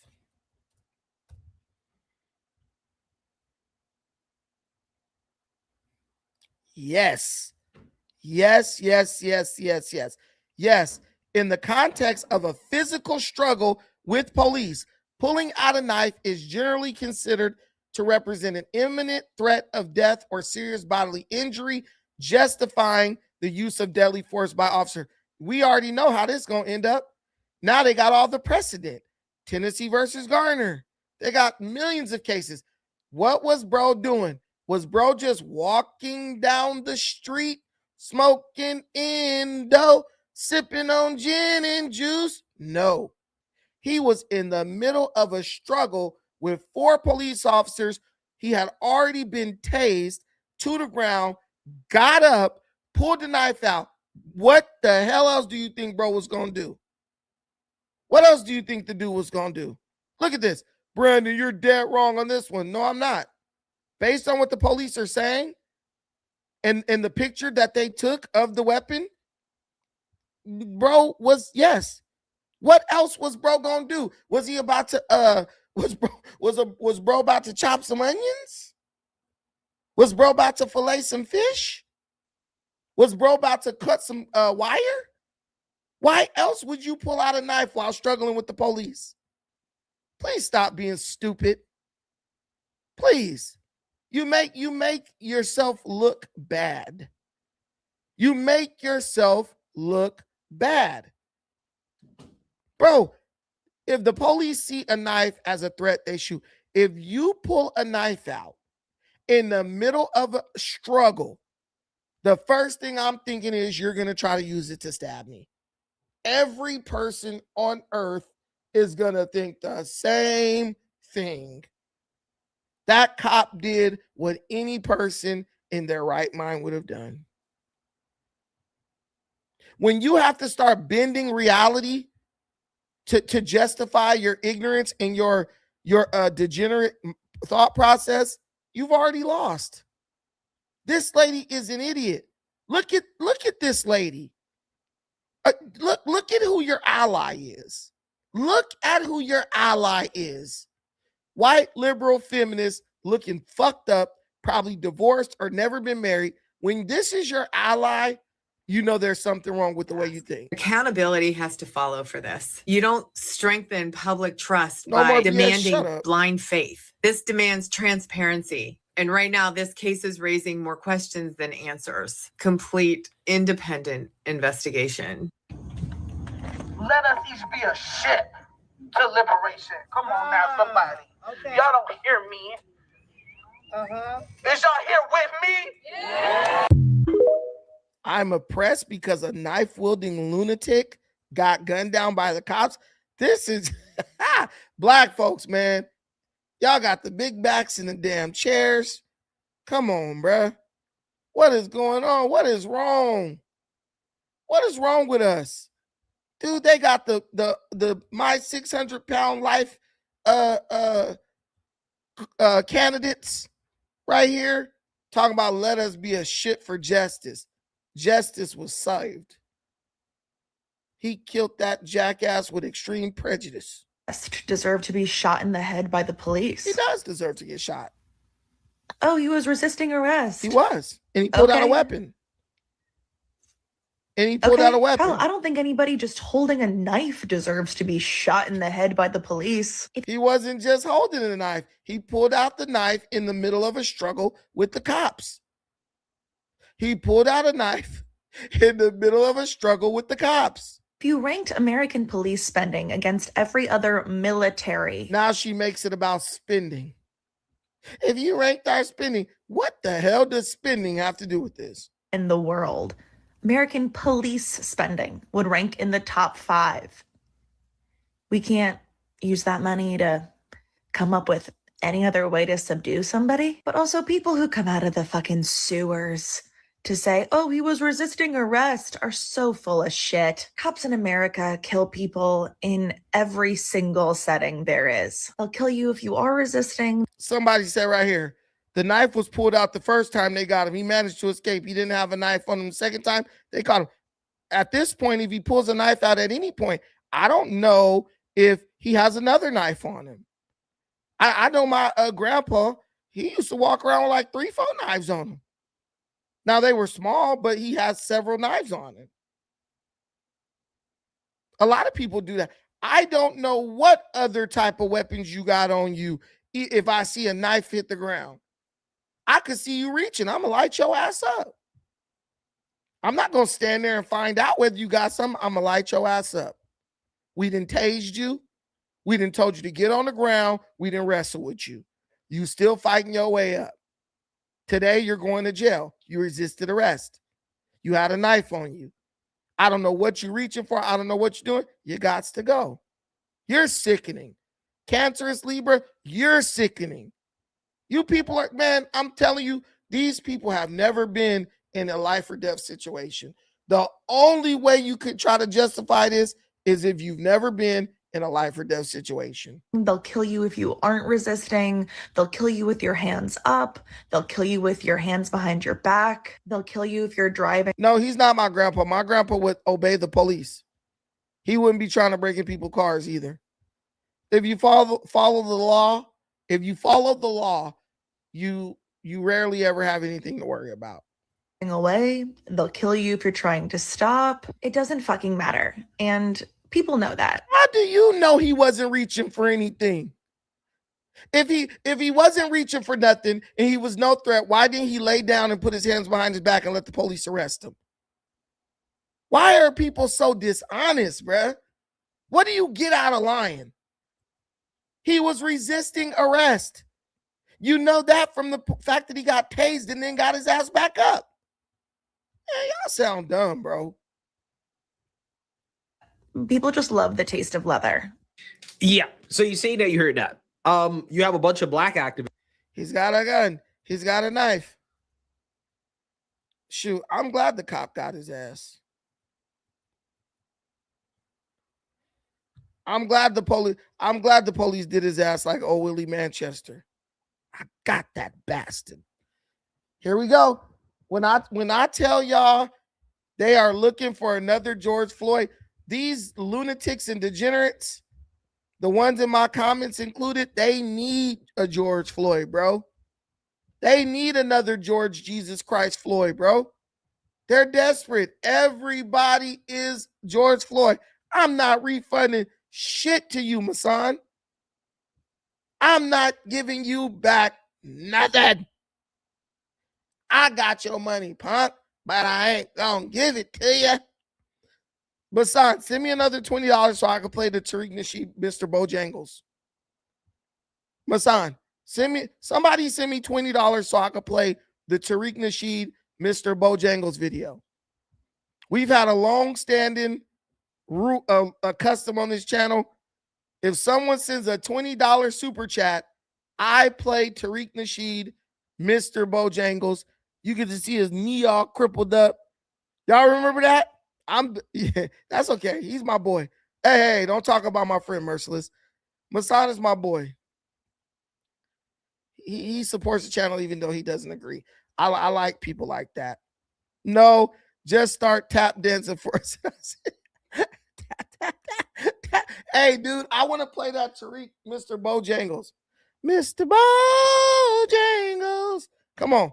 I want to play that Tariq, Mr. Bojangles. Somebody sent a $20 super chat. I would have laughed. It's funny, but when I play it, it gets my stream instantly demonetized. So I have to get a $20 super chat to play it. But I'm telling you, it's worth every fucking penny. It is so good. Mr. Bojangles. Mr. Bojangles.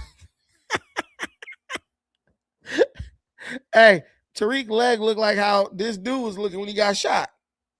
Just mangled. I'm not grifting. Listen, bro. Do you know what listen? So people are like, bro, you grifting. Okay. Put a 1. Put a 1 in the comments. Put a 1 in the comments if you want me to give you 5 minutes of what it would sound like if I was grifting. Put a 1 in the comments if you want me to give you 5 minutes of what it would sound like if I was a grifter. Put a 1. Put a 1 in the comments. If you want to see what it would look like if I was actually a grifter, put a 1 in the comments. I'll show you what it would look like if I was a grifter. I'll wait.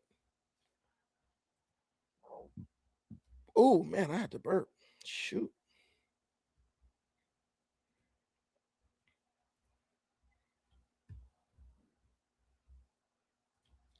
Put a 1. Put a 1. If you want to see what it would look like if I was grifting, put a 1 in the comments, Lord. Let me get this Black Lives Matter post up here. Black Lives Matter.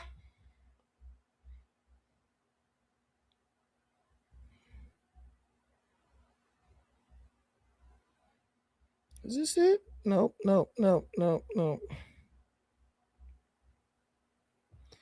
Damn, Black Lives Matter be posting a gang of bull crap on their channel because this is buried. Yo, whoa. Hold on, I'm trying to find the story.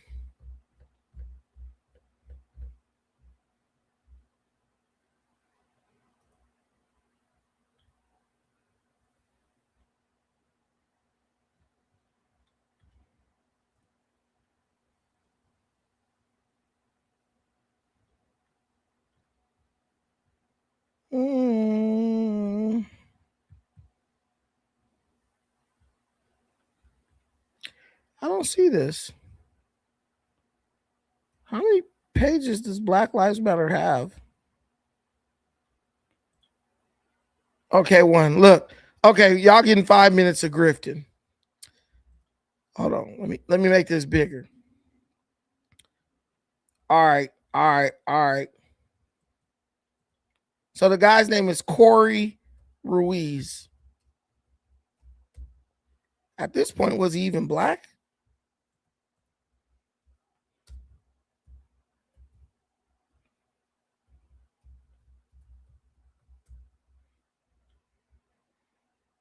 Hold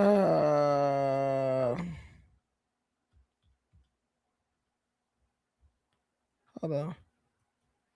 They are literally putting up, have murals for this dude. It's always the same shit. Tired of black folks. I don't feel sorry for that no good thug.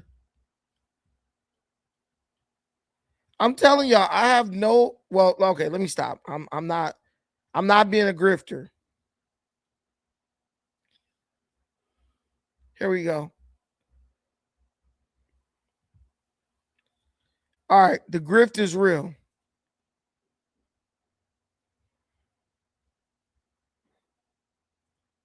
All right, let me get into character. All right, y'all. This right here is Corey Ruiz. He's a Madison, Wisconsin man who was simply just walking down the street, and one of the neighbors, probably one of the white people who moved in since they started gentrifying Madison, Wisconsin, called the police, lying, saying Corey was trying to break into cars. Now, even if Corey was trying to break into cars, breaking into cars ain't no violent offense. So I don't understand why they needed to send the police, and I don't understand why they needed to send 4 cops. Couldn't somebody just came around and told him, hey, man, we've been told you was breaking in cars. You need to stop doing that and let him continue on about his day?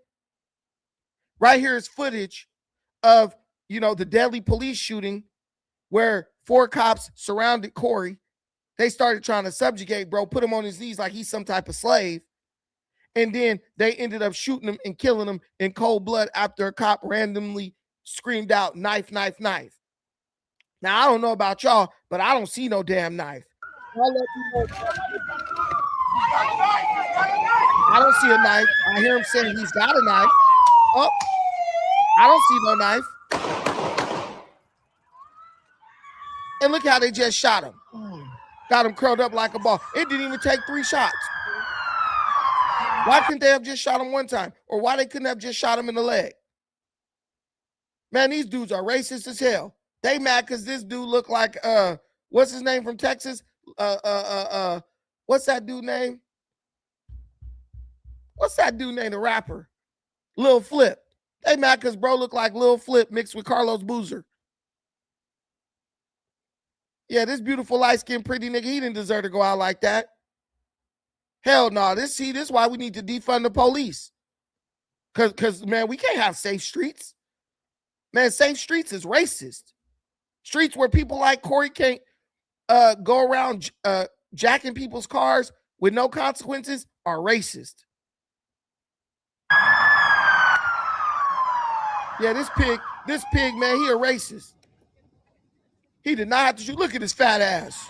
He probably just got tired and didn't want to wrestle with bro no more. So he shot him. He executed him. He lynched him. This is a lynching. Man, hell no. They all deserve to be fired. This is exactly why we need to. This is the same thing that happened to George Floyd.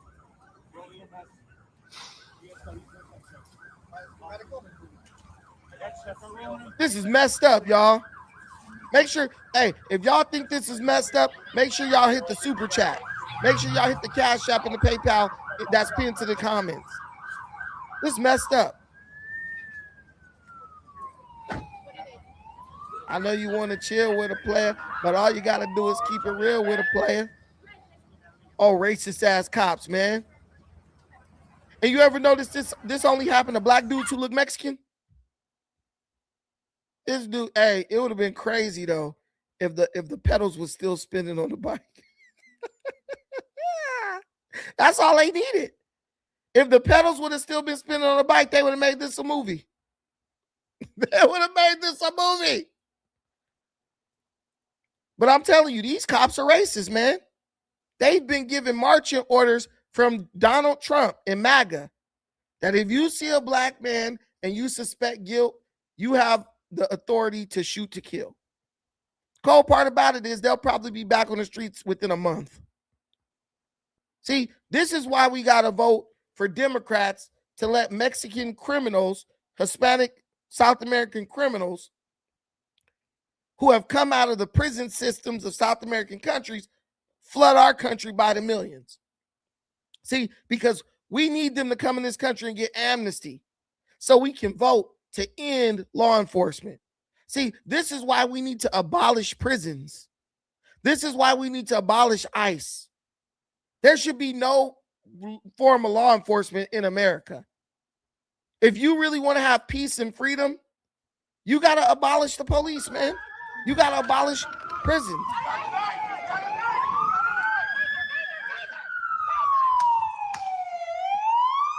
Because if you didn't have police around, there's zero chance that this guy would be dead right now. There's zero chance that this guy would have died. Yes, we need to abolish police and we need to abolish prisons, man.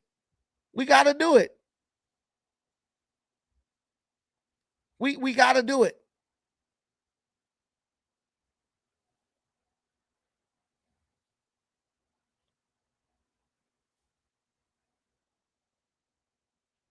Today, do you think young people Byron, the president's decided to go. They would get rid of the. Hold on, damn. It's crazy how when you hit the back button, it goes back. And borders, like I do go, I don't think that's a good idea. Like it feels like order and security.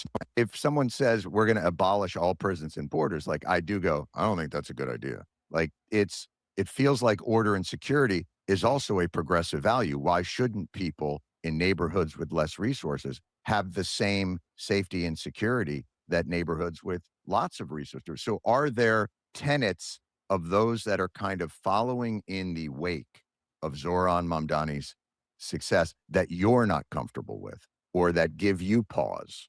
You know, if you have more than one socialist in a room and there isn't disagreement, then you don't have more than one socialist in a room. So, but you're comfortable with those kinds of discussions? Well, I'm comfortable with disagreement, and I'm comfortable with disagreement that doesn't end the conversation entirely. If someone says we're going to abolish all prisons and borders, like I do go, I don't think that's a good idea. Like it feels like order and security. When someone says abolish all prisons and border, the conversation is over. I know that this person is a lunatic. There ain't even no point in continuing to talk. Because I would never allow this person within 1,000 feet of any position of authority. Come on now.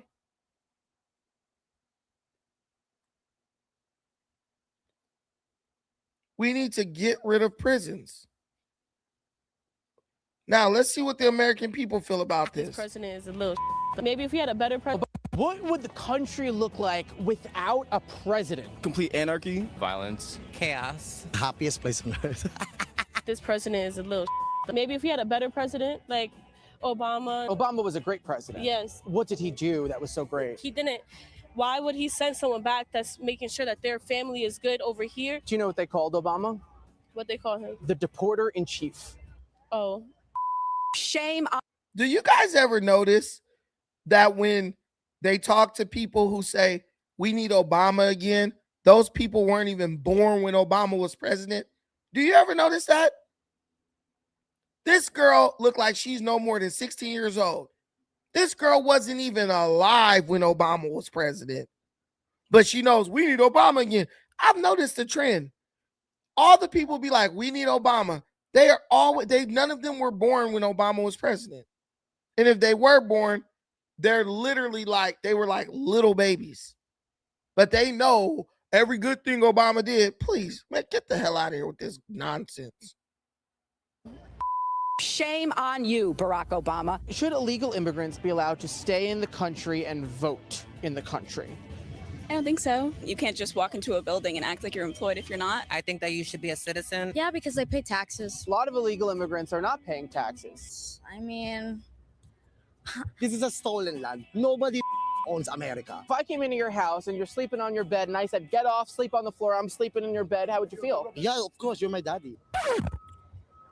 I'm telling you, these people are mentally ill, if you man. kill a person and you're an illegal immigrant, should you be deported? why'd they kill them? I would say no. If an illegal immigrant who doesn't belong in this country. None of us belong in this country. I'm pretty comfortable to say I belong here. I wish that there was like, you know, an island that all murderers and criminals could be deported to. It's known as Alligator Alcatraz. Should we defund the Department of War? War happens. That's a we dude. Need to be prepared for that. We're not at a peaceful state in the world politically, so why would we do that? We have a lot of money for hurting people and a lot of less money for helping people. Our military. I like is hurting people. It's strong enough. How many days do you go to the gym? Every day. Why? I like to be consistent. And because you want to get stronger? Yeah. If you want to get stronger, why can't our military get stronger? I mean, I don't know what to say. Yeah. If we defund the Department of War and the Brits come back and try to take the land, how do we fight back with no military, no Navy, no Air Force? Call to action to everyone. Like me, You'll be on the front lines. Yeah. God help us. Ah, right. We are done with that. Do we really need the police department? Yes, dude. What?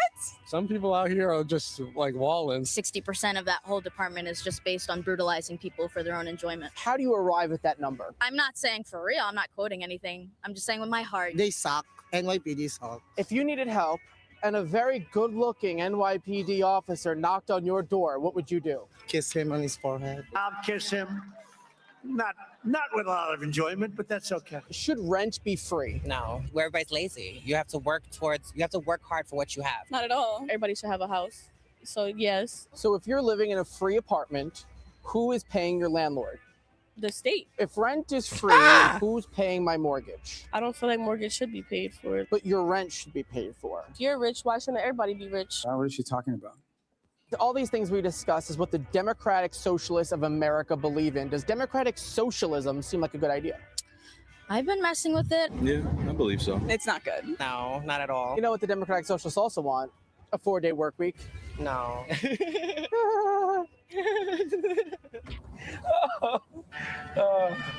You gotta learn to laugh.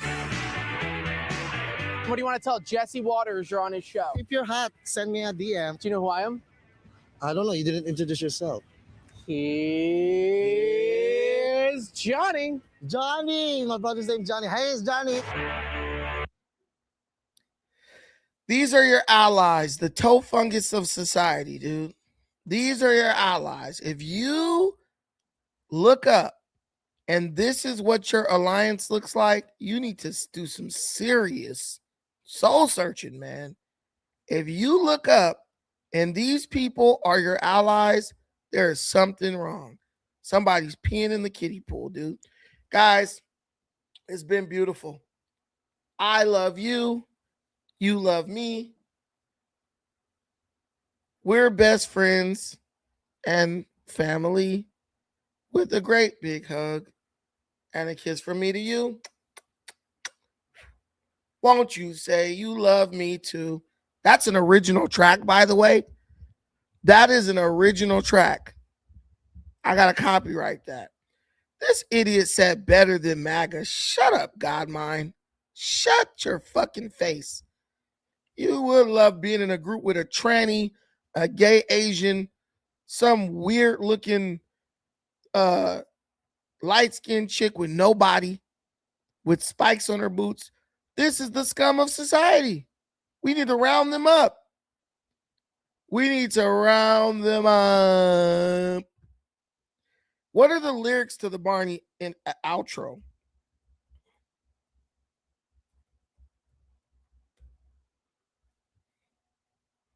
Here we go. I love you. You love me. We're a happy family with a great big hug and a kiss from me to you. Won't you say you love me too? I love you. You love me. We're best friends like friends should be, with a great big hug and a kiss from me to you. Won't you say you love me too? Guys, Barney was back when all was right with the world. When we loved the kids and we weren't just diddling them. You know what I'm saying? There was like very little kid diddling back in the Barney never caught a charge, bro. That's all I'm gonna say. Barney never caught a charge, bro. Barney is good with me. I don't care what y'all say about Barney. What about this one? What about this one? Do you know this one?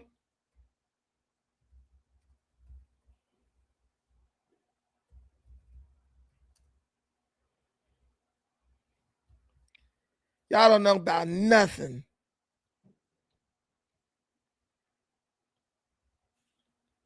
What the hell? Damn, bro. These dudes are fully integrated. Here you go. Bananas in pajamas are coming down the stairs. Bananas in pajamas are coming down in pairs. Bananas in pajamas are chasing teddy bears. 'Cause on Tuesdays, they all try to catch them unaware.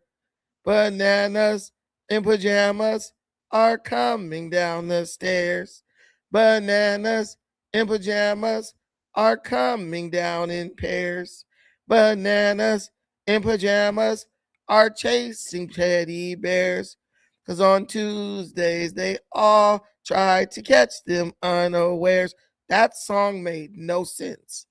What the hell were we watching when we were little kids? I was watching Barney. I was watching Bananas in Pajamas. I was watching VeggieTales. I was watching Eureka's Castle. I was watching Fraggle Rock. I was watching Pete and Pete. I was watching Salute Your Shorts. I was watching Legends of the Hidden Temple. I was watching Double Dare. I was watching American Gladiators. I was watching MAC Masters, WMAC Masters. I was watching WWF, not WWE. I was watching WCW. Look, I'm aging myself. I know. I remember when I didn't have gray hair either. Cat Dog, Cat Dog, Cat Dog. Rocco's Modern Life, Doug. Man, let me tell you something, bro. I'm going to tell you the real. I'm going to tell you the real. You know when they had the lettuce outbreak, right? You know when you guys know about the lettuce outbreak? You guys know that the lettuce is fucked up? Tell me if you know about that. Do any of you know about the situation with the lettuce? Dude, I promise you, when I saw the situation with the lettuce, I literally started singing, oh, we, oh, killer tofu. Doug Funny predicted all of this, bro. Don't play with me. Doug Funny predicted all of this, bro. I literally was like, oh, we, oh, killer tofu. On God, I said, damn, the healthy shit is now killing us. I promise you, that was the first thing. That was the first thing that popped in my head. Oh, killer tofu. Remember when Patty Mayonnaise came over bro house for dinner, and bro was like, hello? Hey, what's up? I'm good. I'm on live right now. Okay. All right. Anyway, dude, remember she said she wanted to have liver and onions. So bro spent like a whole week trying to get used to eating liver and onions. I was crazy. I felt that though. Because my grandma used to cook liver. No onions though. With me though, liver, I could eat liver when it was just fried and it was cold, like out the fridge. But I could not eat liver with gravy, bro. Just couldn't do it. I couldn't do Muppet Babies. Remember Muppet Babies? I used to watch Muppet Babies. I used to watch, remember that show Dinosaurs? You know that show Dinosaurs was like the first woke show ever? Like, you know that show got canceled because people stopped watching it because it got too woke. Remember it was just about the baby, not the mama, and it was funny. And then they started exploring all these dark themes. Remember the brother got addicted to steroids. Remember the sister got sexually assaulted. Remember that? The dad, he got harassed at his job. That show was great. And then it just went woke. The ending was dark as hell. Remember that they died in the end. They literally took a show that was like funny as hell with that little baby dinosaur, and they turned that into a dark show because at the end of the show, they got destroyed by the meteorite. And they basically was like, oh, look, the sun's out. And then they like open the curtain. They like all walk outside because it's like the sky looks nice. And then bam, the meteor blew up the planet. Bro, Dinosaurs was funny. Not the mama. It just got way too dark, too fast. Earl Sinclair. What? Sinclair? Earl Sinclair. Who's Earl Sinclair? Let me see. Y'all remember that? Dude, I used to watch all the shows. TGIF was like the best lineup ever, bro. Step by Step, Family Matters. What else was on there? Was Full House on TGIF? I don't think so. Was it Boy Meets World? Boy Meets World. I forgot all the shows. I want to say Full House was on there. No, dude. No, bro. Yeah, we was there. Voltron. That's old. That's old. Voltron might be a little bit before my time. Family Matters, though, yeah. But I do remember Voltron. But I was born on the tail end of Transformers. Remember when Optimus Prime got killed? He got destroyed. I was born in that. I was born I was 1 or 2 when that season came out. Two Stupid Dogs. Hey, bro, I'm gonna go way back. You listen, bro. You ain't really real if you wasn't watching Little House on the Prairie, bro. I'm telling you right now, you were not real. If you ain't a real one, if you weren't watching Laura Ingalls, her sister, Kelly, or whatever her name was, Pa. If you didn't watch Little House on the Prairie, you ain't real. If your grandma didn't have you watching Hunter and Murder, She Wrote, you ain't real, my nigga. I'm just there's certain white shows that validate a nigga's blackness. I'm just being real with y'all. There are certain, I'm gonna be real. We just talking like Americans right now. All bullshit to the side. There are some shows that they're white shows, but they validate your blackness. If you didn't watch these shows, you're not black, bro. I feel that. If you didn't watch Golden Girls, my nigga, you're not black. I don't care how dark your skin is. If you didn't watch Golden Girls, my nigga, you are not black. I'm telling you. Golden Girls transcends race, time, all that. If you didn't watch Golden Girls, you're not black. Period. 18. The Jeffersons, Sanford and Son. Oh God. Now, if you did watch this show, if you watched MASH, you not black, bro. If you looked at MASH for any reason other than to fall asleep, you're not black. Highway to Heaven, Touched by an Angel. What? Don't play with us. You Touched by an Angel, freaking man, there were so many shows. Dude, I already said Hunter, Columbo. If you didn't watch Columbo, you're not black. Oh God. Leave It to Beaver. Your ass is old. Yeah, but that used to come on. I used to watch Leave It to Beaver. If you didn't watch Murder, She Wrote, if you didn't watch Matlock, my nigga, or Perry Mason, you ain't real, my nigga. If you, not the old Perry, after Perry Mason got fat as hell, that's the Perry when he had the gray in his beard. Knight Rider, don't play. Knight Rider. If you didn't watch Knight Rider, you ain't real with the car kit. You ain't real. Man, MASH is terrible. Dude, MASH had the best theme song for falling asleep.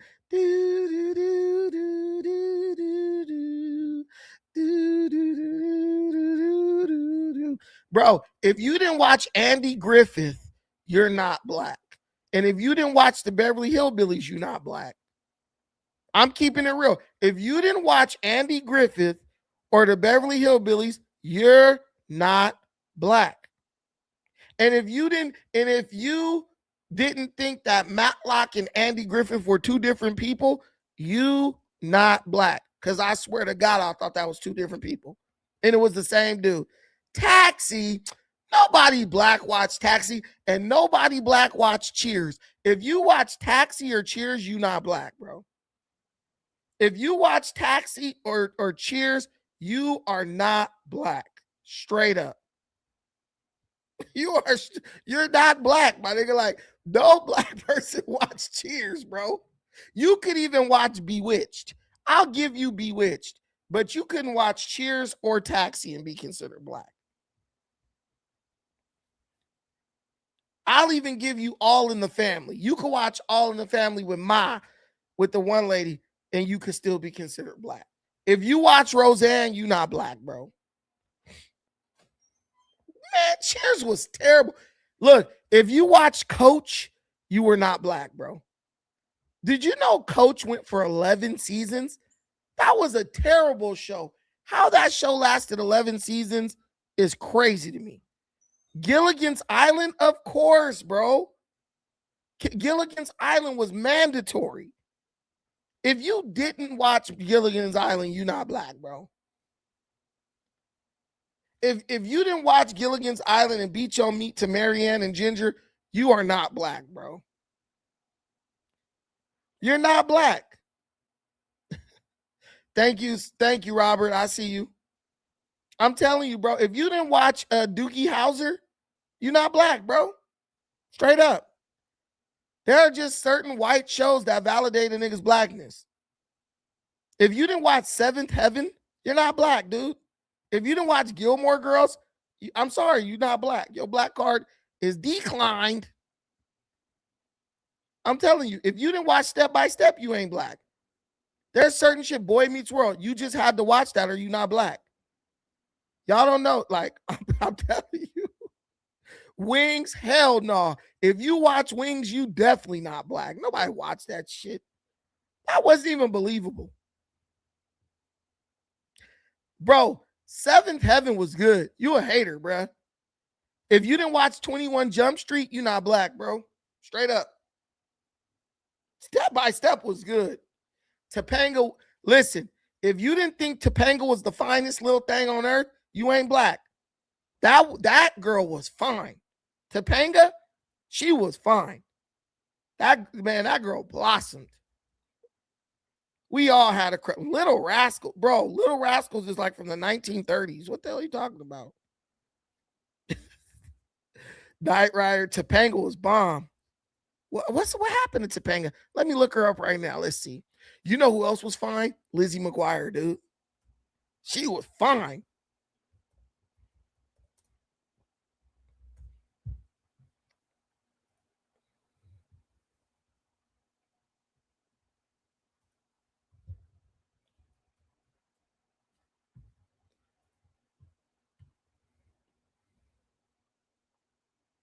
Man, Ben Savage is weak.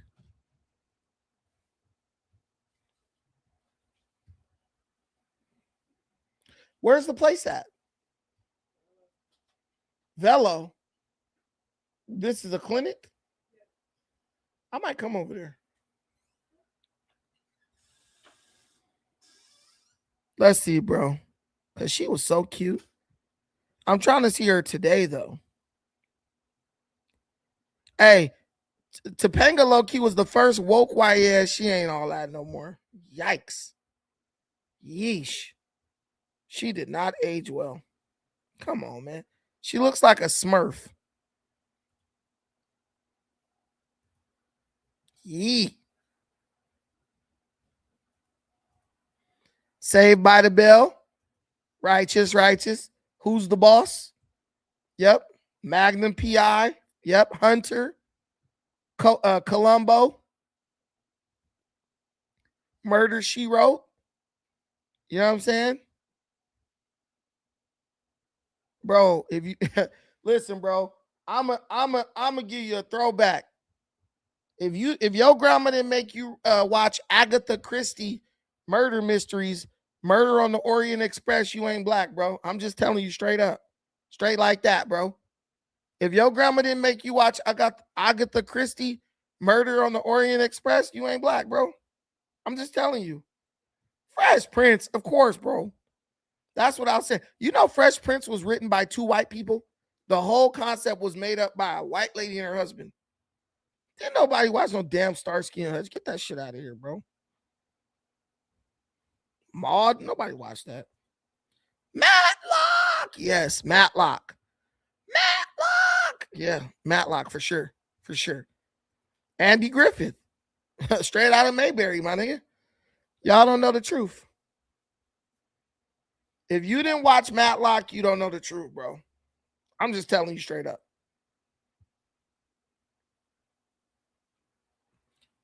Matlock. Odd Couple. Nobody watched that, bro. Come on, Miss Berry. Mork and Mindy. Nano. Yeah, if you had Nick at Night, I guess. If you had Nick at Night, yeah. The Rookies. Happy Days, yes. Man, what would you do if I sang out of tune? Would you stand up and walk out on me? Oh, baby, have a little love. What are the lyrics to that? Wonder Years theme song lyrics. Hey, I actually liked the Wonder Years reboot with the black kid. It was good. The dad, be cool. What would you do if I sang out of tune? Would you stand up and walk out on me? Lend me your ears and I'll sing you a song. I will try not to sing out of key. Oh, baby. What? That is not how I remember that going. Oh, baby, I get by with a little help from. Oh, baby, I get by with a little help from my. Damn, that's what they were saying. I swear, I thought they were saying have a little love for my friends. It actually was saying, oh, baby, I get by with a little help from my. I get by with a little help from my friends. What? By with a little help from my friends. All I need is my buddies. Bro, this song's lyrics are nothing like what I heard, bro.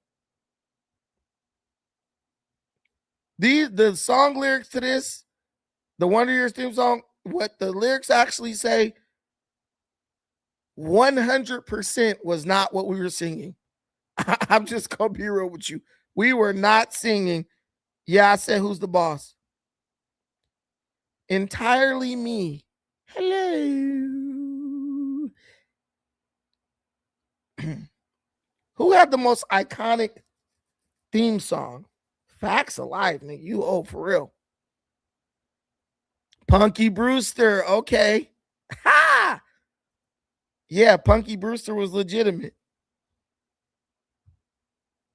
Yeah, thank you. Well, we knew the worst goes and goes. Thank you for being a friend. Travel around the world and back again. My heart beats true. You're a friend and a confidant. And if you threw a party, and I don't know the rest of the words. Y'all niggas are good times. That was before my time. In Living Color, yes. Mad TV, yep. We only know the words to a certain point. Stop fronting. Don't nobody know all the words to none of those. Batman and Robin, Spider-Man, X-Men. Yeah, bro. Simpsons, Married with Children. Yeah, Sanford. Sanford and Son. Yep. Dang, are we missing anything? I feel like we might be missing something. A Different World. Damn, Smart Guy. Do y'all remember that show, Homeboys in Outer Space? That was a crazy show. I'm surprised that actually got aired. Three Stooges. Malcolm and Eddie. MTV, that's a whole show. Chico and the Man. What? Where y'all? Y'all pulling some shows out your ass now. We ain't talking about the shit you was watching on Lifetime. We not talking about the stuff y'all was watching on FX and shit. Didn't nobody watch that shit like that. But low key, we did have HBO. So I did watch shows like Real Sex and stuff when I shouldn't have been. I was young watching that. There was a show called Who Remember? I'm gonna test y'all right now. Who remembers the show Grand Avenue? Who? We know you had money when you was young. If you had HBO, I think it was called Grand Avenue. Grand Avenue HBO show. Yeah. If you remember the show Grand Avenue. That's an old ass show. And it was about Mexican and black gangs in it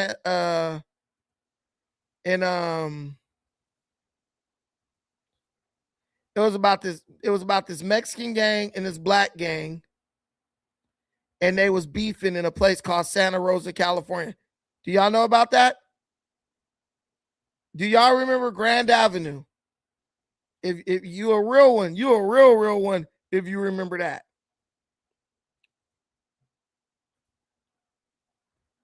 That's an old ass show. They'll probably hit my channel if I played a clip from that shit. Or was it a movie? Oh, it was a movie. It was a movie. Yeah. It's about these Mexican gangs and these black gangs beefing in Santa Rosa, California. And the sister, she's Mexican, but she dates this dude. Okay, so like the family, this is the art. But so it's actually a Indian family, like a Native American family. They moved to Santa Rosa, California, and the blacks and the Mexicans are beefing. The gangs are beefing hard. So because they Indian and people never really been around an Indian, they assume that they're Mexican. So like the Mexican dudes is trying to like get her brother to join the gang, the Mexican gang. And then like she starts dating a black dude and everybody thinks she's Mexican. So the Mexicans start like tripping on her, like, how you dating that mayate? How you dating that black motherfucker like that, right? And she's like trying to explain to them, like, yo, I'm not Mexican, I'm Native American. And so they start like beating her up and trying to pick on her and stuff. That was a crazy ass movie. New York Undercover, hell yeah. What?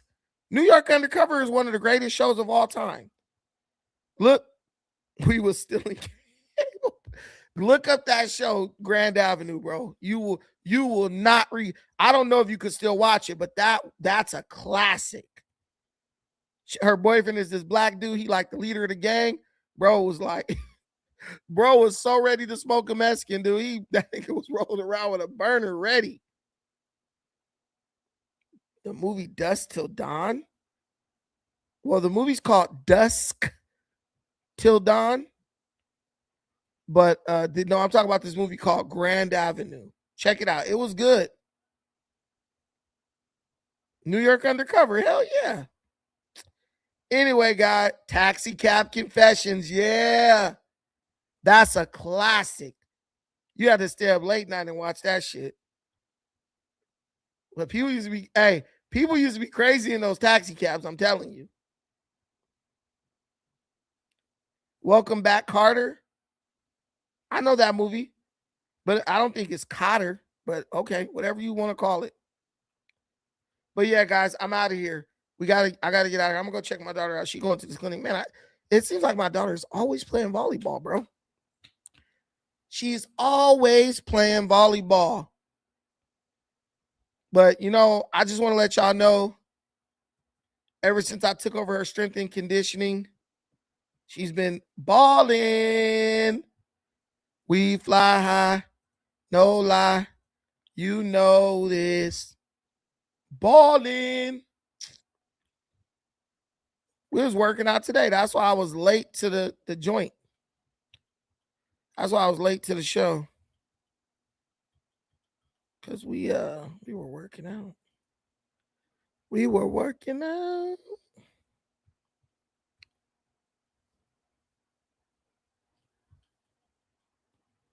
Silly of me to think that you could ever really.